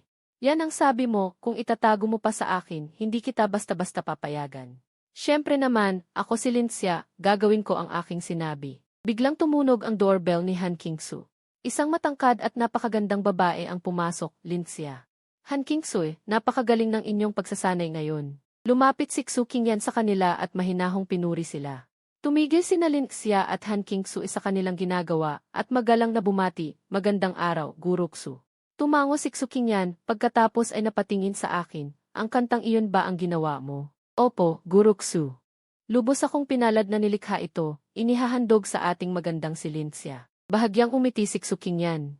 Linxia, napakataas ng iyong talento sa musika, napag-isipan mo na bang mag-aral ng musika sa akin? Matutulungan kitang mapabuti ang iyong mga kasanayan at ma-unlock ang mas maraming potensyal. Tumingin ako kay Xu Qingyan. At pagkatapos ay kay Linxia at sinabi, nakakaakit talaga ang imbitasyon ni Guru Xu. Ngunit kailangan ko itong pag-isipan dahil napakahalaga ng aking oras ngayon. Umiti si Xu Qingyan at sinabi, siyempre, kailangan ng panahon at pagsisikap ang pag-aaral ng musika, ngunit naniniwala akong sa iyong talento. Siguradong magkakaroon ka ng malaking tagumpay. Nakinig si Linxia sa usapan ng dalawa, may pagkalito sa kanyang puso. Alam niya na si Xu Qingyan ay isang napakahusay na guro ng musika, at ang pag-aaral sa kanya ay para kay Linxia. Ay isang magandang pagkakataon. Ngunit nag-aalala rin siya na maaaring baliwalain ito ni Linxia. Ang iba pang mahahalagang bagay, ang mas nakakabawa sa kanyang loob ay napansin niya si Xu Qingyan. Sa mga mata na nakatingin kay Linxia, na may malambing na paghanga, at ang kanyang puso ay nakaramdam ng bahagyang inggit. Napansin kong bahagyang malungkot na yumuko si Linxia, pagkatapos ay mahina akong umiti at tumawa, Guru Xu. Salamat sa inyong kabutihan. Wala akong masyadong interes sa musika, at bahagyang nahihiya pa. Naisip kong masaya ako nang makita kong tinanggihan ni Linxia ang imbitasyon ni Xu Qingyan. Lumapit ako kay Linxia at sinadyang pisilin ang kanyang pisngi. Xia, nagsiselos ka ba kanina? Biglang namula ang mukha ni Linxia. At inis niyang sinabi, hindi ka nagsisinungaling. Hindi ko. Tumawa ako ng malakas, puno ng kasiyahan sa aking mukha, nagsiselos ka. Namumula ang mukha mo. Tahimik na tumawa si Han Qingsui sa gilid, Linxia. Napakasama mo talaga, lagi mong inaasar si Xia. Tumawa rin si Zhou Zihao at sinabi, Linxia, maguguluhan ka ni Xia kung gagawin mo ito. Sabi ko na mukhang walang kasalanan. Hindi ko lang siya pinapasaya. Umiti si Xu Qingyan habang nakatingin sa ilan at lihim na humanga sa napakagandang relasyon ng mga batang ito. Sige, hindi na kita guguluhin, Linxia. Kung may kailangan ka, pwede kang lumapit sa akin anumang oras. Tumango ako, salamat Guru Xu. Pagkaalis ni Xu Qingyan, nagpa siya kaming kumain ng hapunan. Nagmungkahi ako. Punta tayo sa bagong bukas na restaurant na iyon, sabi nila masarap ang lasa. Nang marinig ni Han Qingsui ang aking mungkahi, Tumingin siya kay Linxia, Siaxia, ano sa tingin mo? Uwi na muna tayo. Kung hindi, sasabihin ni Uncle Lin. Sabi ni Linxia, maputla ang mukha, walang magawa. Huwag kayong mag-alala, umuwi si Uncle Lin para mag-aral. Pagkatapos ng hapunan, nagpaalam na ang ilan pa uwi na nagtatawanan. Pagdating ko sa pintuan ng bahay, nakita ko ang aking nanay na nakatayo sa pintuan, hawak ang isang plato ng prutas. At nakangiti akong tinitingnan, naglalaro ka buong araw, masaya ka ba? Anak, naramdaman kong hindi maganda ang tono ng aking ina, parang papagalitan ako. Nay, gaano katagal mo na akong hinihintay? Gabi na. Hindi ka ba napapagod? Bahagyang umangat ang mga sulok ng bibig ng aking ina, na may bahid ng tusong ngiti. Sige, basta masaya kayo. Kung bumalik si Amy Eileen, tiyak na mapuputol ang mga binti mo. Umikot ako ng mata at sumandal, Nanay, huwag mong isipin na masama ako, dahil lang masama ang tingin mo.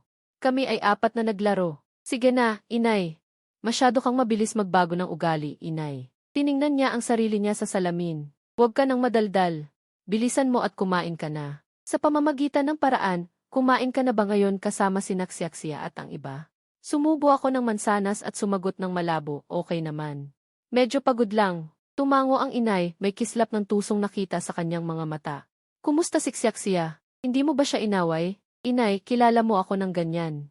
Hindi naman ako masama. Hindi ko siya kayang awayin. Umiti at umiling ako. Ikaw, bata pa lang, hindi ka na marunong magsalita ng maayos. Huwag mo talagang pagagalitin si Xiaxia. Maganda siyang babae. Tumango ako, inay, huwag kang mag-alala. Aalagaan ko siya ng mabuti. Mabuti iyan. Sige na, maghugas ka na. Sumagot ako ng sige at tumayo. Bumalik ako sa aking kwarto at humiga sa kama. Hindi sinasadyang pumasok sa isip ko ang mukha ni Linxia na namumula at galit. Ang bahagyang nanginginig na mga pilikmata. At ang mapulang mga pisngi ay nagdulot ng hindi maipaliwanag na pagtibok sa aking puso. Kinabukasan, pagkatapos kong gumising mula sa isang magandang panaginip, tumunog ang aking cellphone. Hinanap ko ito at nakita ko na si Zhou Zihao ang tumatawag. Nagtataka ako kung anong kailangan sa ganitong kaagang oras. Pinindot ko ang sagot at tinanong ng malumanay, ano na naman itong kalokohan na to? Kagigising ko lang, narinig ko ang bahagyang kinakabahang boses ni Zhou Zihao sa kabilang linya.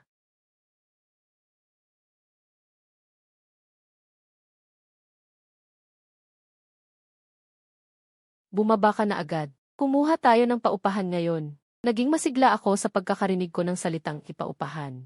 Sige na, hintayin mo ako ng 5 minuto. Pagkatapos, binaba ko ang telepono, bumangon sa kama, nagbihis ng mabilis, naghilamos ng mabilis, at bumaba sa ibaba. Pagbukas ko ng pintuan, nakita ko si Zhou Zihao na nakasandal sa pintuan ng bakuran, nakatingin sa akin nang walang magawa. Kapatid na Jing, ang bagal mo naman. Halos kalahating oras na akong naghihintay sa iyo. Kinakamot ko ang aking ulo at mumiti, paumanhin, nahuli ako kagabi sa pagtulog. Tara na, tingnan natin ang mga bahay. Pagkatapos ay sumakay kami ng taxi papunta sa sentro ng lungsod.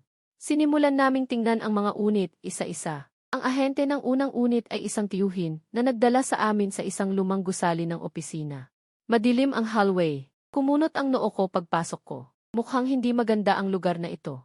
Hindi maganda ang ilaw. Nakatawang ipinaliwanag ng tiyuhin na ahente, binata. Sa presyong ito ay napakaabot kaya. Saka, masasanay ka na lang. Tumanggi si Zhou Zihao, pasensya na, hindi akma ang lugar na ito. Tignan natin ang iba pa. Pagkatapos ay tumingin pa kami ng ilang unit, ngunit wala kaming nagustuhan. Napagod na kami sa paghahanap. Napabuntong hininga na lang si Zhou Zihao, bakit napakahirap makahanap ng tamang lugar para sa opisina. Tinapik ko sa balikat si Zhou Zihao at sinabi, bakit hindi tayo humanap na lang ng isang mapagkakatiwalaang ahente? Kahit na gumastos tayo ng kaunti. Sumang-ayon si Zhou Zihao, magandang ideya. Nakakatipid sa amin ang pagpunta-punta. Pagkatapos, nakakita kami ng isang ahensya na mukhang lehitimo. Pumasok kami at naghandang tawagin ang mga kawani. Nakita ko agad si Xuqingyan na nakaupo sa front desk at masiglang nakikipag-usap. Nagulat ako sa sarili ko, nakakasalubong ko ang mga kakilala kahit saan ako pumunta ngayong araw. Teacher Xu.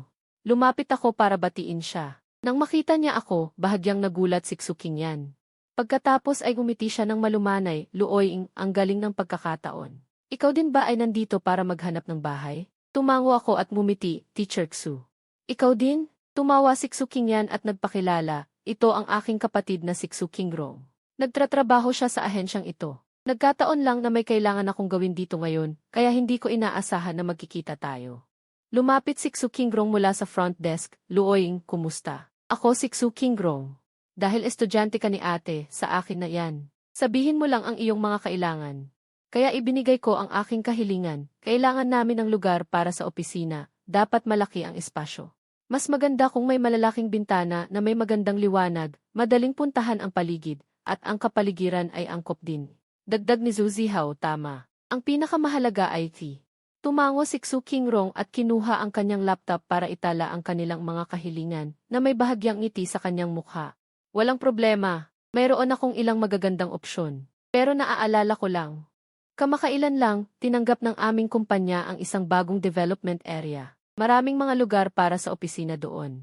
Kamakailan lang, natanggap ng kumpanya namin ang isang bagong dinevelop na lugar kung saan maraming opisina. Maganda rin ang lugar, hindi ko lang alam kung interesado kayo ng kapatid mo na tingnan. Naghanap-hanap ako pero walang isla. Mukhang maganda, pero ang mga bagong development area, hindi ba't mahal ang upa? Ngumiti si Xu Qingyan at umalo, tingnan ninyo muna. Kung sa tingin ninyo ay okay. Hindi pa huli para pag-usapan ang presyo. Sige na nga, maaga pa naman ngayon. Sige na nga, Xu, samahan mo na kami. Pagkatapos, nagmaneho si Xu Qingrong at dinala kami sa bagong develop na commercial district. Nakatayo ako sa harap ng gusali, tumitingin sa modernong gusali sa harap ko. Nagliliyab ang glass curtain wall sa ilalim ng araw. Pumanga ako sa lugar, talaga namang maganda. Pumasok kami sa gusali dala ni Xu Qingrong. Sumakay kami sa elevator papunta sa pinakataas. Pagbukas ng elevator, natulala kami ni Zhu Zihao sa tanawin sa harap namin. Malawak at maliwanag ang office area, maganda ang view ng syudad sa labas ng floor-to-ceiling window, at simple at elegante ang interior decoration. Parang pinag-isipan ang bawat detalye. Nakangiting sabi ni Xu Qingrong, malaki ang espasyo sa palapag na ito. At sapat ang liwanag. Maaari mong hatiin ito ayon sa iyong pangangailangan sa iba't ibang office area. Nang pumasok ako, namangha agad ako. Pwede pa ba itong lugar? Sumang-ayon din si Zhu Zihao. Talagang maganda ang lugar. Nakangiting sabi ni Xu Qingrong, ito ang proyektong hawak ng aming kumpanya. Marami pa kaming vacant office space. Maaari ninyong tingnan kahit saan. Nakatayo ako sa tapat ng malaking bintana, nakatingin sa malayong tanawin. Sa tingin ko, maganda dito. Ano sa tingin mo? Sumang-ayon si Zhu Zihao, maganda nga. Pero kailangan pa nating tingnan ang upa. Lumapit si Xu Qingrong, ano sa tingin ninyo ang lugar na ito? Nag-thumbs up ako, maganda. Medyo kinakabahan na nagtanong si Zhu Zihao. Kumusta naman ang upa? Magkano ang upa dito kada buwan? Ito ay bagong develop na lugar. Kaya hindi mura ang upa. Kailangan ng 10,000 kada buwan. Napatanga ako sa 10,000. Talagang hindi mura. Ito ay noong 2,000 at siyam. 10,000 piso. Mukhang kinakabahan si Zhu Zihao. Sunod, kaya ba talaga nating bayaran? Ang upa na ito. Umiti ako at nagsabi, huwag kang mag-alala, handa ako. Pagkatapos, lumingon ako kay Xu Qingrong at walang pag-aalinlangan na sinabi, sige, iupa namin ang buong palapag na ito. Ako, nanlaki ang mga mata ni Zhu Zihao. Pagkatapos, napakasimple mo. Hindi ka na ba mag-iisip pa? Puno na kumpiyansang umiti ang mga labi ko. Siyempre. Ang mga pagkakataon ay laging para sa mga taong handa. Medyo nagulat din si Xu Qingrong. Hindi niya inaasahan na ganito kadesidido ako. Inayos niya ang kanyang emosyon at nakangiting sinabi, sige, pipirma na tayo ng kontrata. Sige, tara na. Pupunta muna tayo para pumirma ng kontrata. Pagbalik sa opisina ng ahensya, mabilis na inihanda ni Xu Qingrong ang kontrata. Kinuha ko ang kontrata. Binasa ko ito ng mabuti at nang kumpirmahin na walang mali, pinirmahan ko ang kontrata. Pagkatapos ayusin ang bahay. Naglibot lang kami ni Zhu Zihao at umuwi na kami. Pagdating sa bahay, nakaupo ako sa gilid ng kama pero nasa isip ko. Kinuha ko ang aking telepono at nag-atubili. Nagpadala pa rin ako ng mensahe. Lindsya, nakauwi ka na ba? Pagkapadala ng mensahe, nakatitig ako sa screen ng telepono. Hindi ko alam kung iisipin niyang nakakainis ako. Bigla akong nakarinig ng mahinang katok sa labas ng bintana. Parang may kumakatok ng bato sa salamin. Sumimangot ako, nag-iisip kung sino ang kakatok ng bato sa labas ng bintana ko sa ganitong kalalim na gabi. Lumapit ako sa bintana at binuksan ang kurtina. Sa pamamagitan ng bintana, nakita ko si Lindsya na nakatira sa kabilang banda. Nakatayo siya sa balkonahe ng kanyang bahay. May hawak pa siyang ilang maliliit na bato, nakangiting nakatingin sa akin. Nagulat akong binuksan ang bintana. Lindsya, anong ginagawa mo ngayong gabi? Nakita ko lang ang mensahe mo. May gusto lang akong sabihin sa iyo, kaya pumunta ako dito. Nagtatakang tanong ko. Ano ang napakahalaga na kailangan mong sabihin ngayon? Nagpakita ng bahid ng kasabikan si Lindsay. Nakuha ko na ang resulta ng aking admission. Ito ay Jincheng University. Nagulat ako. Pagkatapos ay nagpakita ng pagkatuwa. Talaga? Napakaganda niyan. Mag-login ka na rin sa website para tingnan. Tingnan kung saang paaralan ka natanggap. CJ, sa pagsasabi nito, agad akong pumunta sa computer desk at nag-login sa admission inquiry website. Makalipas ang 2 minuto, tuwang-tuwa akong tumalon. Lindsay, natanggap din ako. Nakangiti rin si Lindsay nang marinig ito. Napakaganda niyan. Magiging classmate na tayo. Excited kong sinabi. Lindsay, hindi ka na makakataka sa akin. Makikita natin ang isa't isa araw-araw. Huwag mong isipin na nakakainis. Ayoko talagang makita ka araw-araw. Hay nako, Lindsay, napakapangit mo. Palagi akong umaasa na makakasama kitang mag-college. Hanggat makasama kitang mag-college, ikaw na bata, napaka-emosyonal.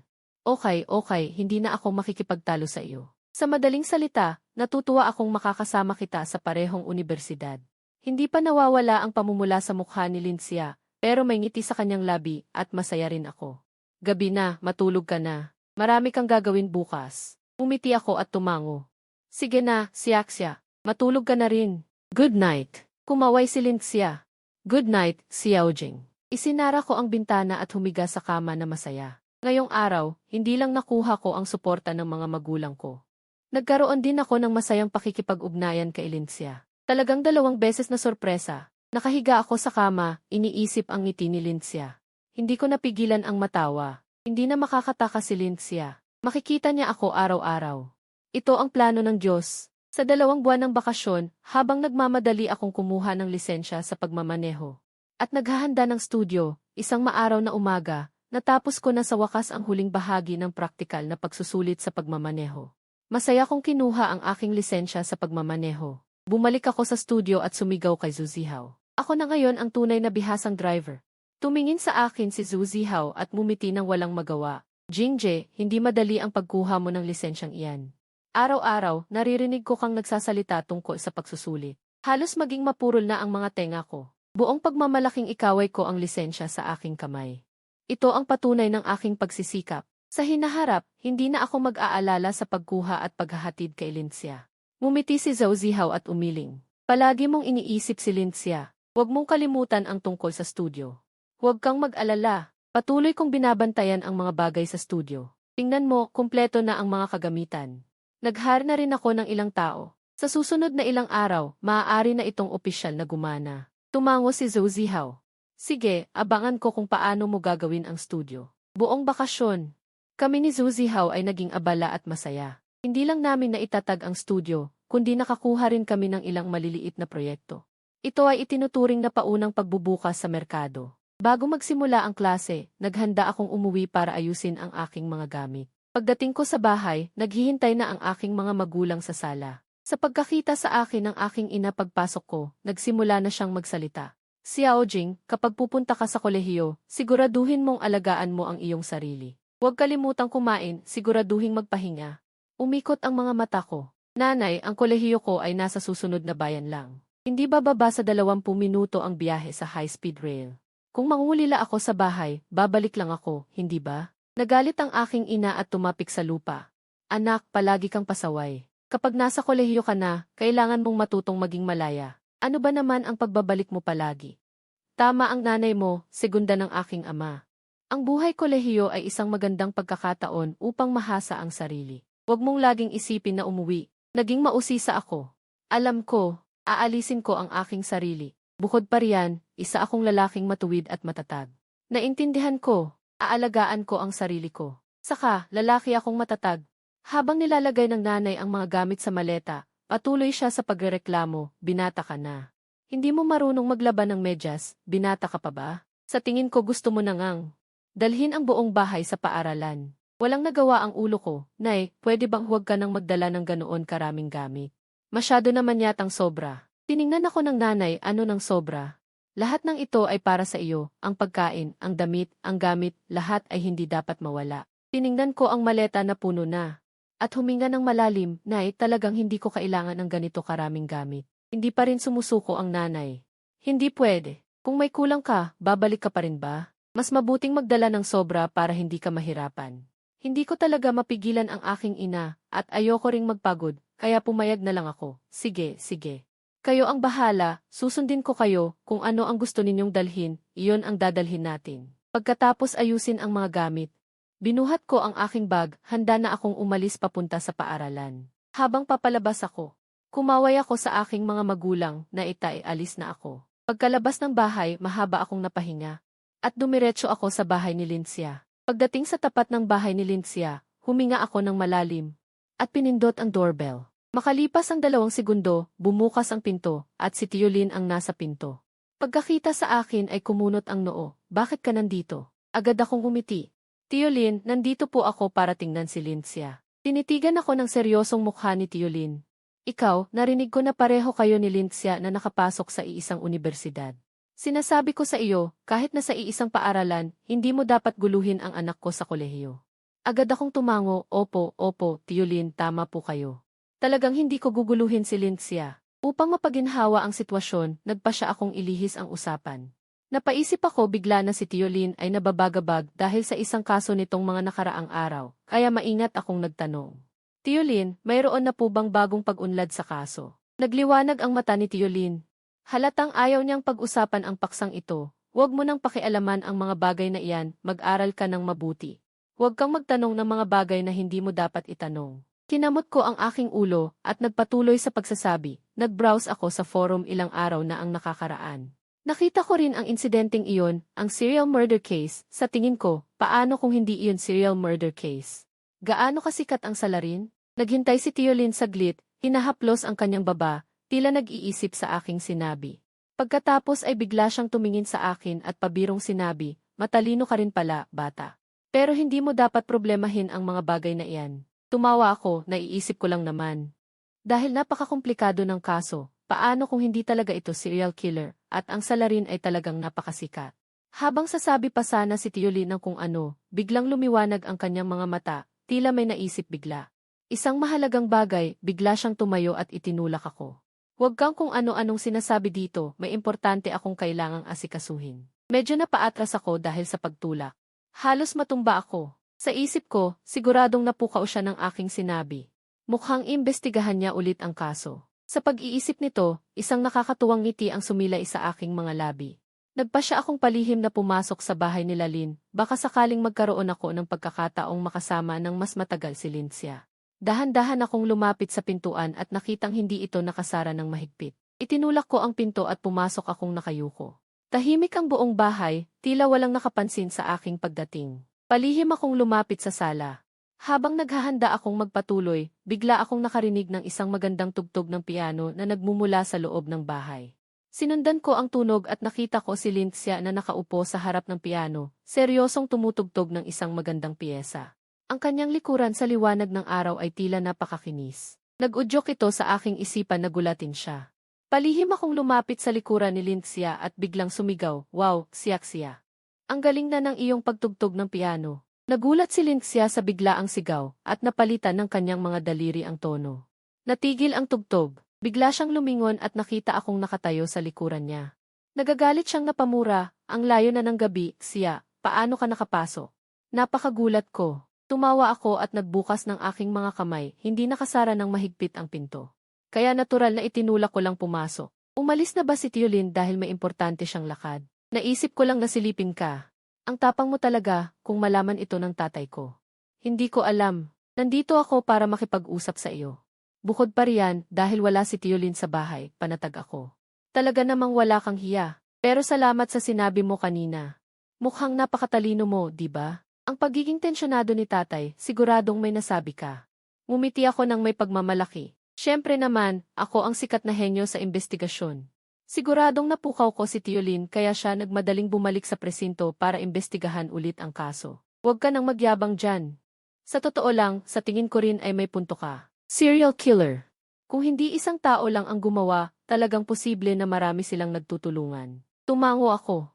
Biglang gumalaw si Lincia at nagpanggap na misteryoso. Lincia, hulaan mo kung kaya kong malutas ang kasong ito. Huwag kang magbiro. Hindi mo nga mapalubag ang tatay ko, gusto mo pang tumulong sa investigador. Nagpanggap akong seryoso at bumulong, Lindsay, dapat maniwala ka sa akin. Ako ay si Detective Conan na nagkatawang tao. Habang sinasabi ko ito, gumawa ako ng exaggerated na kilos na parang naglalabas ng mahika. Talaga namang bata at hindi nakakatawa. Sige na nga. Alam kong napakagaling mo. Tingnan natin kung matutulungan mo si tatay na malutas ang kaso, sabi ko habang tumatawa. Huwag kang mag-alala, basta nandito ako, walang problema, sabi ni Lindsay habang nakangiti at umiling.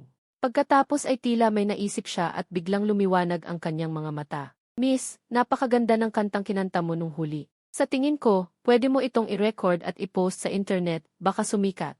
Bahagya akong nagulat, pagkatapos ay nagkaway ako ng kamay. Hayaan mo na. Hindi naman ako bumalik para maging mang-aawit. Kanta lang yun. Kung nagustuhan mo, okay na. Masyadong halata kung i-post sa internet. Ikaw naman, napakaganda ng pagkanta mo, bakit ayaw mong marinig ng mas maraming tao? Napangiti ako at hinaplos ang ulo ni Lindsay. Siyak-siya, hindi mo naiintindihan. Ang mga tulad ko na tahimik lang ang tunay na magagaling. Ang mga gustong magpasikat, ginagawa nila iyon para sa kasikatan at pera. Kite, hindi ka tahimik. Tamad ka lang talagang mag-record ng video. Sabihin mo na. Baka naman dahil ayaw mo ng gulo. Nagkibit balikat ako na parang nakita mo ang katotohanan. Pero sa totoo lang, hindi ko naman kailangan. Kung sumikat ako, paano pa ako mabubuhay ng tahimik? Talagang magaling kang humanap ng dahilan. Pero sa totoo lang, napakaganda ng pagkanta mo. Hindi mo ba talaga iko-konsidera? Tanong ko ng seryoso. Talagang hindi na kailangan. Tingnan mo ako, napakakisig at napakatalino. Kung sumikat pa ako, hindi ba? Tingnan mo ako, gwapo at mahusay. Kung sumikat pa ako, hindi ba't magiging? Iba pang mga lalaki ang naiinggit habang si Lindsay ay halos umiiyak na sa tawa. Miss, sobrang narcissistic mo na talaga, walang pag-asa. Tumingala ako ng mayabang, syempre, ang pagiging narcissistic ay isang uri rin ng puhunan. Sige na, kahit anong gusto mo. Pero sa susunod nakakanta ako. Sasabayan mo ako sa pag-ensayo. Tumango ako ng nakangiti, walang problema. Hanggat kailangan mo ako, handa akong samahan ka. Muli kang halos makatulog, sabihin mo na. May magandang balita ka ba sa pagpunta mo dito ngayon? May pagkamisteryosong kinuha ko mula sa aking bulsa. At inabot sa harapan ni Lindsay, tingnan mo, ito ang pangalan ng bagong rehistradong kumpanya namin. Kinuha ni Lindsay ang card at tiningnan ng maigi, agad siyang natigilan, nagulat ako. Miss, bakit gamit mo ang pangalan ko? Sabi ko ng mayabang. Siyempre, dahil ikaw ang aking swerteng Diyosa, at saka, kung kasama ang pangalan mo, siguradong aangat ang kumpanya. Bastos ka, talagang nagpapasya ka para sa iyong sarili. Sino ang nagpahintulot sa iyong gamitin ang pangalan ko? Sabi ko nang nakangiti, ikaw ang magiging boss sa hinaharap, siyempre, dapat ipangalan sa iyo. Bumaling si Lindsay ng mata, ngunit sa puso niya ay nagsaya siya, iniisip mo ang ganitong galawan. Sabihin mo nga, bakit bigla mong tinawag akong ganyan? Lumapit ako ng isang hakbang. Sumilip ako sa kanyang tainga at bumulong, dahil kapag sumikat ang kumpanya natin, bibili ako sa iyo ng maraming magagandang bagay. Para araw-araw ka ay parang prinsesa. Mas lalong namula si Lindsay, sinamantala ang pagkakataon at itinulak ako. Anyway, alam mo lang mangako. Hindi ako nangangako. Ito ay isang malaking pangako na ginawa ko para sa iyo, para mas maging motibado ka. Talagang wala ka ng pag-asa. Pero umaasa pa rin akong magtatagumpay ka, sabi ni Lindsay na nakangiti ng mayabang. Huwag kang mag-alala. Kapag nandyan ang swerteng Diyosa mo, tiyak na magtatagumpay ako. Ikaw lang talaga ang nakakausap. Sinasabi mo lang ang mga salita, pero kailangan mo pa rin kumilos ng mabuti. Mas mabuti pa kung wala. Sinabi ko ang aking patakaran. Siyempre, alam ko, seryoso ako. Tiningnan ni Lindsay ang seryosong ekspresyon ko. Puno rin ng pag-asa ang puso niya. Sige, hihintayin ko na lang ang araw na magtatagumpay ka. Kinapakan ko ang kanyang balikat. Maghintay at makita, boss. Sige na, hihintayin ko na lang na bigyan mo ako ng maraming magagandang bagay. Sabi ko ng mayabang. Iyan na nga iyon, maghintay ka na lang para maging masaya. Puno ng kumpiyansa at pag-asa sa hinaharap. Tiningnan ni Lindsay ang aking mga mata na puno ng lambing at pag-asa. Alam niyang ang bastos na lalaking ito. Kahit na mahilig siyang magyabang, puno naman ng katapatan ang kanyang puso. Inabot ko ang kamay at marahang hinaplos ang buhok ni Lindsay. Bumulong ako, salamat sa palagi mong suporta, Lindsay. Mumiti ng bahagya si Lindsay, ikaw ang pinakamatalik kong kaibigan, syempre, susuportahan kita. May kumislap na pagkaantig sa aking mga mata. Mabuti na lang nandyan ka. Yumuko si Lindsay at bumulong. Nandyan ka, mabuti na lang. Mumiti ako, kung gayon, magtulungan tayo. Gawing pinakamagandang kumpanya ang Linksya Network Technology Company. Kung gayon, magtulungan tayo. Pagkatapos ay maayos na inayos ni Linksya ang kanyang bagahe, at sabay kaming sumakay patungo sa paaralan. Pagkababa lang ni Linksya, agad siyang nakakuha ng atensyon ng maraming nakababatang estudyante sa kolehiyo. Isang matangkad na senior na nakasalamin ang lumapit ng nakangiti, magalang na nagtanong. Kapatid na babae, kailangan mo bang tulungan sa pagdala ng mga gamit? Bago pa makasagot si Linksya, nagkaway ako ng kamay at sinabing, hindi na, ako na ang bahala. Natigilan ang matangkad na senior, bahagyang umurong ng may hindi pagkagusto. Nakita ng mga senior sa paligid. Nagpakita na walang magawa na mga ngiti sa kanilang mukha, at mayroon ding pagkadismaya sa kanilang puso. Ang oportunidad na sa tingin nila ay matutulungan sila, ay biglang nawala at natuklasan pa na ang magandang babaeng ito. Mukhang mayroon na siyang kasintahan. Sa sandaling iyon, isang mahinang boses ang dumating mula sa likuran. Linksya, huminto ka rito. Sabay kaming lumingon ni Linksya. Nakita namin ang ama ni Linksya, si Lin Hongye, na naglalakad papalapit. Nanlamig ang aking puso, agad akong tumayo ng tuwid at nagpilit ng umiti, kamusta Tito Lin?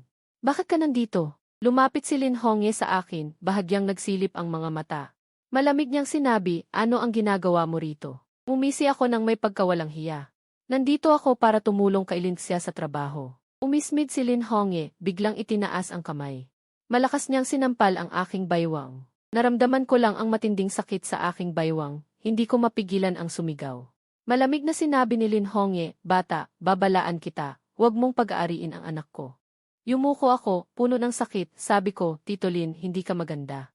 Tinulungan ko pa kayong lutasin ang isang malaking kaso, at ganito ang trato ninyo sa akin. Tiningnan ni Lin Hongye ang mukha kong parang unggoy. May bahid ng pagkabigo sa kanyang mga mata, nalutas mo ang isang malaking kaso, ikwento mo.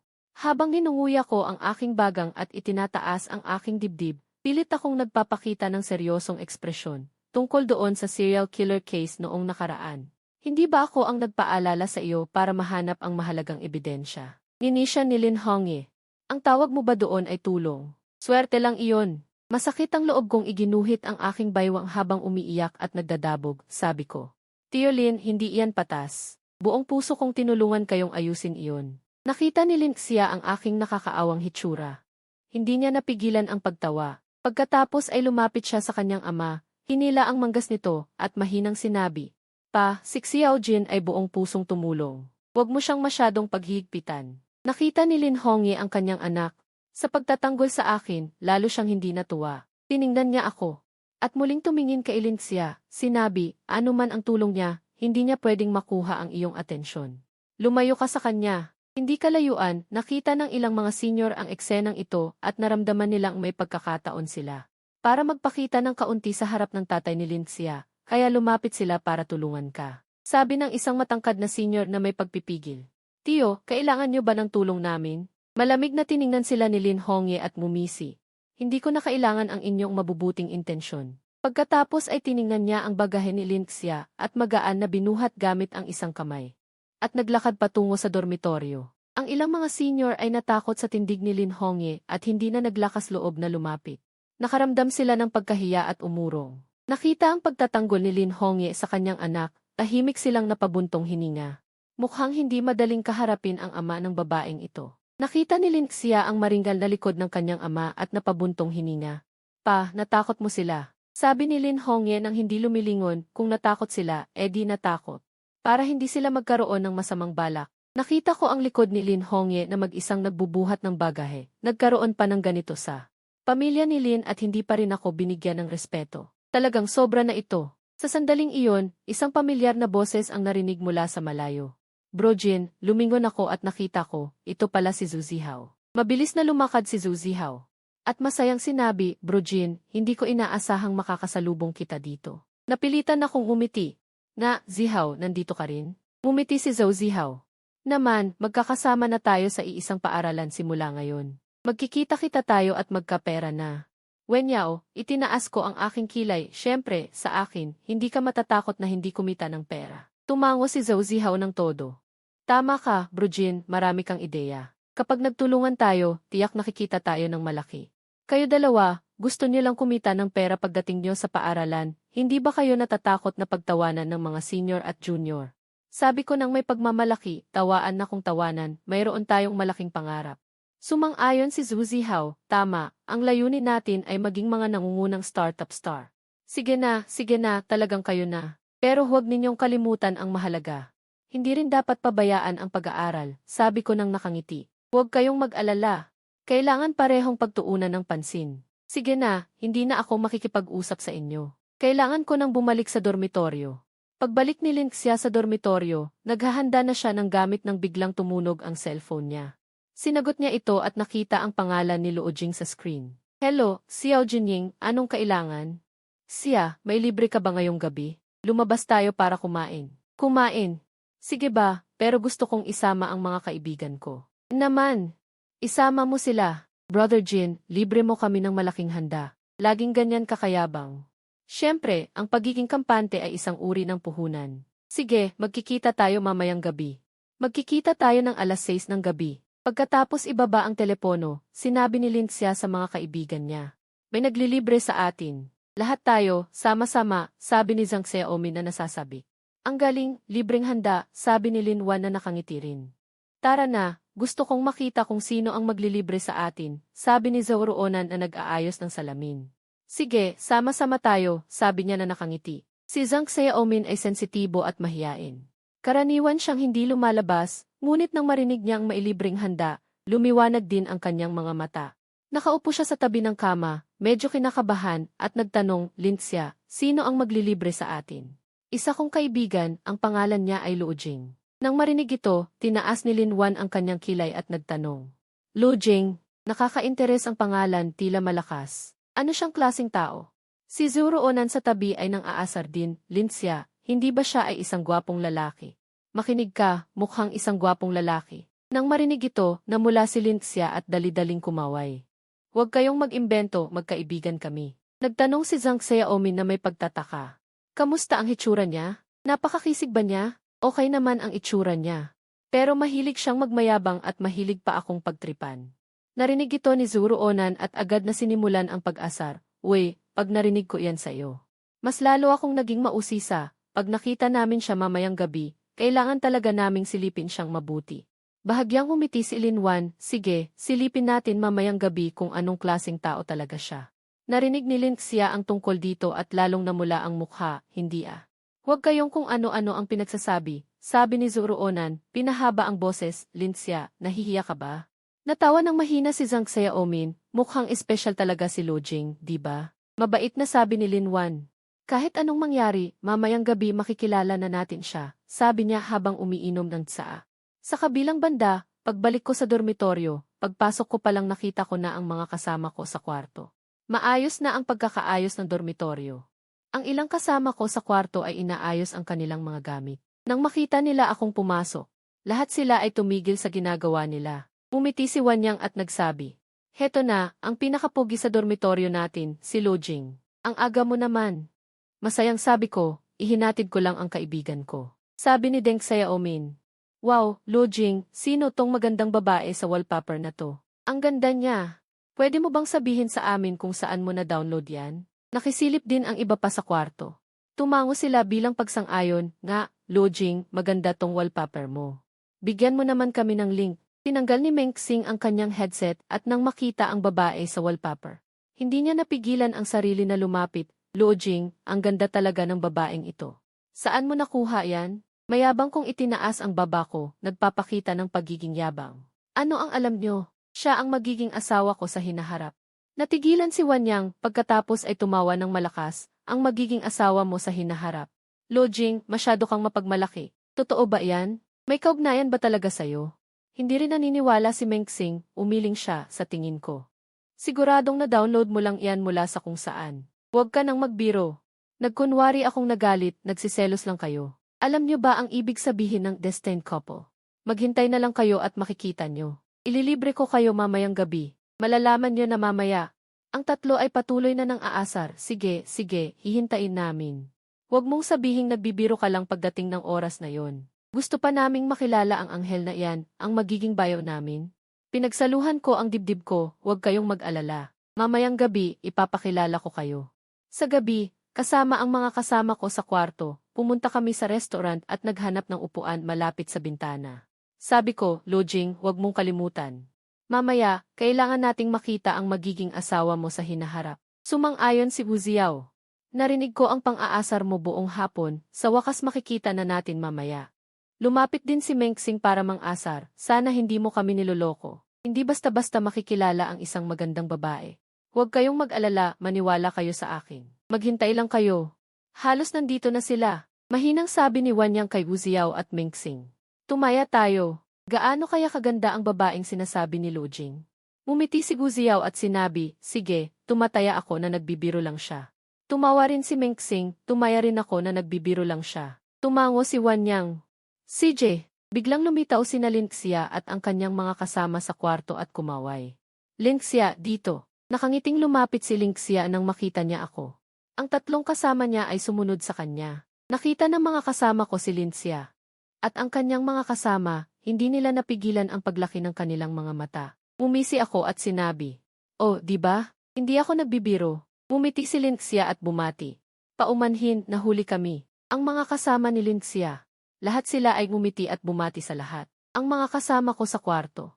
Agad na tumayo at magalang na sumagot at masiglang inanyaya silang maupo. Habang naupo si Zhouruonan, bumati siya, ang ngiti ni Linxia. Lu Jing, mukhang kayo ni Linxia. Tama iyan, si Lingwan ay ngumiti lang, pag natamaan ka sa balon, kailangan mong tratuhin ng mabuti ang kapatid namin na si Linxia. Nakangisi kong sinabi, syempre, si Linxia ang pinakamatalik kong kaibigan. Ayaw pigilan ni Wu Ziao ang sarili sa pagsasabi, Linxia, kayong dalawa. Talagang tuso at maganda. Bahagyang namula ang maliit na mukha ni Linxia sa narinig, huwag kayong magkalat. Magkaibigan lang kami. Nang marinig ito, tumawa ako at sinabi, ang mga kaibigan ay maaari ding maging espesyal. Tama, siya. Tiningnan siya ni Linxia, ngunit hindi maitago ang ngiti sa kanyang mukha. Pagkatapos ay nag-order ang lahat at unti-unting naging masigla at masaya ang kapaligiran at nagtawanan silang lahat.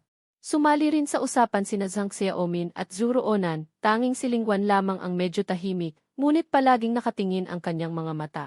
Pagkatapos ng ilang sandali, sa wakas ay naglakas loob si Lingwan na magtanong, Lu Jing. Narinig ko kay Linxia na marunong kang sumulat ng mga kanta, tama ba? Napatulala ako sa narinig. Pagkatapos ay tumawa ako at sinabi, gusto kong sumulat ng maliliit na himig, bakit? Medyo nahihiyang sinabi ni Lingwan, isa akong music student at interesado ako sa composition.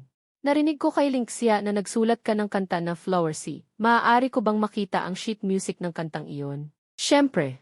Pero walang kwenta ang tumitingin lamang sa sheet music, bakit hindi ko ito kantahin sa harap ninyo dito? Nagulat si Linxia sa akin. Kakanta ka? Siyempre, bihira akong magkaroon ng pagkakataon. Upang magpakita sa harap ng napakaraming magagandang babae. Nang makita ito, pumalakpak si Zhouruonan at sinabi, sige. Gusto rin naming marinig. Nilinis ko ang aking lalamunan, ngumiti ng bahagya, at tiningnan si Linxia ng may pagmamahal. Pagkatapos ay nagsimula akong kantahin ang Key Flower Sea. Habang tumatagal ang kanta, lalong namumula ang mukha ni Linxia. Yumuko siya at hindi makatingin ng direkta sa aking mga mata. Alam niya na ang kantang ito ay isinulat ko para sa kanya, at bawat salita ay puno ng ang kanyang damdamin para sa kanya. Pagkatapos ng kanta, ang mukha ni Linxia ay namumula na parang hinog na mansanas. Yumuko siya at hindi makatingin sa akin. Bahagyang kumunot ang noo ni Lingwan. Isang iglap ng pagkabigla at pagkausyoso ang sumilay sa kanyang mga mata. Lumapit siya sa akin at personal na nagtanong, Lu Jing. Ang ganda talaga ng kantang ito, naisip mo na bang mag-debut? Tumawa ako at sinabi, wala akong ganoong intensyon, nagsusulat lang ako. Ang aking pamilya ay gumagawa ng mga record. Maaari kong tulungan kang mag-release ng mga bagong kanta, napakahusay mo, hindi ka dapat mawala. Bahagya akong tumawa ng nakakahiya. Lingwan, masyado mo akong pinapansin, ito ay libangan ko lamang. Hindi ko iniisip na maging isang mang-aawit. Hindi sumuko si Lingwan at nagpatuloy sa pagsasabi, talaga bang hindi mo pinag-iisipan? Malaki ang potensyal ng iyong boses at komposisyon, talagang hindi na kailangan, sabi ni Lingwan. Mas komportable pa rin akong maging ordinaryong tao. Bahagyang kumunot ang noo ni Lingwan, medyo nagdadalawang isip. Ngunit ang iyong talento, sabi ko na nakangiti, salamat sa iyong mabuting hangarin. Pero wala talaga akong balak, sige, kung iyan ang sinabi mo. Kung gayon hindi kita pipilitin, ngunit kung sakaling magbago ang iyong isip, maaari kang lumapit sa akin anumang oras. Tumango ako, sumang-ayon, okay, salamat Lingwan. Upang maibsan ang awkwardness, ngumiti si Zuyaunan at sinabi, Xiaoju, ang iyong boses ay talagang hi. Sa susunod na magkaroon ng pagkakataon, kumanta ka pa sa amin. Hindi problema, basta hindi ninyo pagmamalupitan ang aking pangit na tunog. Palagi akong handang sumama, sabi ni Xiaoju, ikaw at si Lingxia ay talagang espesyal na magkaibigan. Sana lagi kayong masaya ng ganito. Nakita kong puno ng lambing ang mga mata ni Lingxia, syempre. Masaya ako lagi. Nakayuko si Lingxia, may mga mata. Alam niya ang aking nararamdaman para sa kanya at naramdaman din niya ang aking katapatan. Pagkatapos ng pagpupulong, naglakad kami sa mall. Pagkatapos ay umuwi na kami sa kanya-kanyang silid. Pagbalik sa silid, hindi pa rin sumusuko si Lingwan. Lumapit siya kay Lingxia at bumulong. Lingxia, ang kantang iyon ni Xiaoju ay talagang may potensyal. Kailangan mo siyang hikayatin na mag-debut. Naniniwala akong sisikat siya. Sige, susubukan ko. Ngunit alam mo naman si Xiaojing noon, may sarili siyang mga ideya. Tumango si Lingwan, puno ng pag-asa ang kanyang mga mata. Naniniwala ako sa iyo, Lingxia, basta hikayatin mo siya. Siguradong makikinig siya. Huwag kang mag-alala, gagawin ko ang aking makakaya. Naghatid kami ng aking mga kasama sa silid kay Lingxia at ang iba pabalik sa dormitoryo ng mga babae. Naglakad kami ng dahan-dahan patungo sa dormitoryo ng mga lalaki. Pagdating namin sa ika-6 na palapag, nakakita ako ng isang grupo ng mga tao na malakas na naglalakad palayo sa pasilyo. Nangunguna ang isang matangkad at nakaistilong lalaki na may ngiti ng pagmamalaki sa kanyang mukha. Sumilip si Buzia sa akin at bumulong, Xiaoju, tingnan mo, ang nasa harapan ay si Xutao. Siya ang tanyag na tao sa ating dormitoryo. Bahagya akong kumunot ang noo at nagtanong na may kaunting pagtataka. Ano ba yan? Biro ni Buzaoyao ng mahina, sinisermonan ang kaibigan dahil bago lang ito sa paaralan. Nang dumating lang sa paaralan, nagmamarunong na dahil taga-Jincheng siya. Sinasabi niya na siya ang manager. At gusto rin niya pang tumulong sa mga photographer sa pagbubuhat ng gamit. Ang kanyang pamilya ay may kumpanya kaya kakaiba ang kanyang kilos. Hindi ko mapigilang tumawa, nakakatuwa talaga. Gusto kong makita kung ano ang espesyal sa manager na ito. Sa sandaling ito, lumapit na si Xutao sa akin, hoy, huminto ka. Huminto ako at lumingon. Mapanghamon niyang sinabi, nakita mo si Xutao. Ano nang inuutot mo? Nagulat si Xutao. Malinaw na hindi niya inaasahan na magiging diretso ang batang ito. Ngunit mabilis siyang nakabawi sa kanyang kumpiyansang ekspresyon. Ikaw pala si Lo Jing. Narinig ko na aktibo ka kamakailan at malapit sa maraming magagandang babae. Umiti ako, may bahid ng paghamak sa aking mga mata. Dahil gwapo ako at gusto ng mga babae na makipaglaro sa akin. Bakit, may problema ka? Lubos na nababalisa sa isip si Xutao. Nakikita mo na gwapo ako. At napakasikat pa, medyo nainis siya sa puso. Pagkatapos, ipinasok niya ang kanyang mga kamay sa kanyang bulsa at humakbang pasulong. Sinusubukang dominahin ako sa pamamagitan ng kanyang presensya. Alam mo ba kung kaninong teritoryo ito? Sabi ko nang walang pakialam. Teritoryo ng direktor. Ang unibersidad na ito ay pampubliko, hindi ba sa iyo? Pagkarinig nito, biglang nagalit si Xutao. Nagangalit ang kanyang mga ngipin at sinabi, hindi mo alam kung gaano kataas ang langit at gaano kalalim ang lupa. Sa tingin mo, ang bahagyang kagandahan na ito.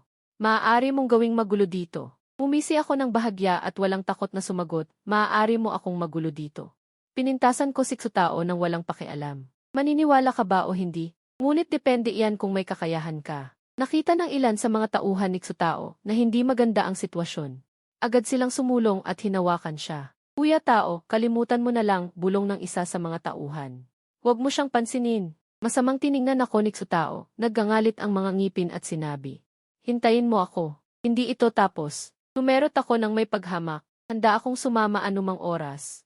Ilang araw ang lumipas, unti-unting naging tensyonado ang kapaligiran sa campus dahil malapit na ang military training. Habang nagbibiruan kami ng aking mga kasama sa kwarto. Habang inaayos ang mga gamit na kailangan para sa military training. Tinugot ni Buzaoyao mula sa ilalim ng kama ang isang bagong peres ng military training shoes at inalog ito. Lo Jing, narinig ko na mahigpit talaga ang military training na ito. Kailangan nating maging maingat. Ikinanguso ko at sinabi ng walang pakialam. Mas mabuti kung mahigpit para maensayo ang katawan. Sabi ni Wanyang habang nakangiti. Huwag kang maging pabaya. Narinig ko na maganda ang relasyon ni Xutao sa counselor at sa instructor ng military training. Kailangan mong maging maingat. Huwag kang maging sanhi ng problema. Umisi ako ng may paghamak. Kung maging sanhi siya ng problema, hindi rin ako matatakot. Darating ang sundalo, haharapin ko ang tubig. Ang araw bago ang military training, kami ng aking mga kasama sa kwarto. Habang nag-iinit sa field, naghahanda na umangkop sa kapaligiran. Sa sandaling ito, bigla akong nakakita mula sa malayo. Nakita kong papalapit si Xutao, kasama ang isang grupo ng mga tauhan. Lumapit si Xutao sa akin at mapanghamon na nagsabi, "Lojing, narinig kong napakayabang mo. Walang sinuman ang iginagalang dito." Tiningnan ko siya ng may paghamak. "Yabang? Ibig mong sabihin hindi ako natatakot sa iyo?" Nagdilim ang mukha ni Xutao at nagsalita ng mahina, "Lojing, alam mo ba? Kilala ko ang counselor at ang instructor ng military training. Mas mabuti kung maging tapat ka, kung hindi, magiging mahirap para sa iyo dito." "Talaga? Kung gayon gusto kong makita kung ano ang magpapahirap para sa akin." Pagkarinig nito, naggangalit ang mga ngipin ni Xutao. "Lojing, hindi ka talagang iiyak hanggang hindi nakikita ang kabaong." Nagkaway ako ng kamay ng walang pasensya. "Xutao, ilang beses mo na sinabi iyan? Matatapos na o hindi? Bakit hindi mo na lang i-record? E-play mo araw-araw para makatipid sa paulit-ulit na salita." Namutla si Xutao sa galit. Nanginginig ang mga daliri niyang itinuro ako. "Hintayin mo ako." Sa sandaling ito, dumaan ang counselor at si Instructor Lee. Pagkakita sa tanawin, agad silang lumapit. "Ano ang nangyayari?" tanong ng counselor habang nakakunot ang noo. Agad na nagpalit si Xutao ng inosenteng ekspresyon at sinabi, "Counselor, Instructor Lee. Si Lojing ay patuloy na nanunukso sa akin." Narinig ko ang tono ng kanyang pananalita, mukhang napakamagaling niya. Ngunit ayaw ko nang magpaliwanag, tiningnan ko si Xutao ng malamig na may paghamak na tingin. Nakita ni Xutao ang aking paghamak at agad na nag-alab ang kanyang galit, mas lalong tumindi ang kanyang tinig. "Lojing, isa kang inutil. Kung may tapang ka, maging mas mayabang ka." Sabi ko nang may malamig na tawa. "Inutil? Kung gayon gusto kong makita kung sino ang inutil. Hindi ba't ganyan ka, may kaunting relasyon sa pamilya?" Pagkarinig nito, namula agad si Xutao sa galit. Tinuro ang ilong ko at sinumpa, "Lojing, ano ka para sabihin iyan sa akin?" Sumagot ako ng walang takot, "Ano ako? Hindi bababa sa mas mabuti kaysa sa iyo." "Xutao, huwag kang magpakitang gilas dito. Ang iyong maliliit na pakana." Narinig ito, hindi makapagsalita si Xutao sa galit. Nagbago-bago ang kulay ng kanyang mukha. Nakakunot ang noo ng counselor. Mahigpit niyang sinigaw, "Sapat na. Ano ang pinag-aawayan ninyo sa harap ng instructor?" Pagkatapos, malamig na tiningnan ni Instructor Lee. Sabi niya, "Kung sino pa ang maging pasaway, ipapaalis ko sa training ground." Nakatingin sa akin si Xutao na nakakagatlabi, ayaw magsalita, habang ako naman ay walang pakialam ang mukha. Mumisi ako kay Xutao, pagkaalis ng tagapayo at ni Instructor Lee, malamig kong sinabi, "Xutao, kung magtatangka ka ulit na lapitan siya, hindi kita basta-basta papayagan." Pagkasabi niyon, bumalik na ako sa hanay. Dumating na ang araw ng pagsasanay sa militar, ngunit hindi lumitaw ang anino ko sa hanay sa ilalim ng matinding araw. Sa sandaling ito, nakahiga ako sa kama sa dormitoryo. Tinatamasa ang bihirang pagkakataon na mamahinga, may mapagmataas na ngiti sa mga labi. Akala ba nila talaga tanga ako? Sabi nila, mas mabuti pang humiga ng komportable dito, kaysa mahirapan sa kanila sa pagsasanay sa militar. Kinuha ko ang aking telepono at binuksan ang aking WeChat moments, iniisip ang iba't ibang reklamo at hinaing ng photographer sa pagsasanay sa militar. Hindi ko napigilang tumawa sa sarili, ito ang tunay na dalubhasa. Ang araw ay mabagsik sa larangan ang pagsasanay. Si Xutao ay sabik na naghihintay sa aking pagdating, maingat na sumagot ang isang kasamahan, kapatid na tao, narinig ko na nagpaalam siya. Nang marinig ito, lalong pumangit ang mukha ni Xutao, "Nagpaalam? Talagang iiwas siya. Tara na, puntahan natin ang tagapayo." Itinulak ang pinto, nakita ang tagapayo na si Lixiao na nagpoproseso ng mga dokumento sa desk. Nakita ni Lixiao sina Xutao at ang kanyang mga kasamahan, bahagya siyang napakunot noo. Ngunit mabilis na nagpakita ng nakangiting mukha. "Mayroon ka bang kailangan, Xutao?" Malungkot na sinabi ni Xutao, tagapayo, hindi patas na nagpaalam siya para hindi sumali sa pagsasanay sa militar. Nanlamig si Lixiao. Alam niya ang background ng pamilya ni Xutao. Hindi niya ito maaaring basta-basta ipagwalang bahala, kaya tumayo siya. Nagkunwaring nagmamalasakit, ganun ba? Nagpaalam siya. Ano ang kanyang dahilan? Bahagyang humisi si Xutao. Sinabi niyang may problema sa pamilya. Siguradong ito ay isang dahilan lamang, natatakot siya sa pagsasanay sa militar at umiiwas sa responsibilidad. Kunot noo si Lixiao, nag-iisip. "Sige, aayusin ko ito, bumalik na kayo, bibigyan kita ng paliwanag." Nang marinig ito, tuwang-tuwa si Xutao sa kanyang sarili, "Tagapayo, naniniwala akong magagawa mo itong ayusin." Tinapik ni Lixiao ang balikat ni Xutao at mumiti, "Huwag kang mag-alala, aayusin ko ito sa lalong madaling panahon. At mapapasiyahan ka." Isinara ni Lixiao ang pinto ng opisina, nawala ang ngiti sa kanyang mukha. Pinalitan ng isang tuso na ekspresyon, pagkatapos ay kinuha niya ang telepono at tinawagan ang isang numero. Hello, ako ito. May kailangan akong ipasuri sa iyo. May kailangan akong ipasuri sa iyo.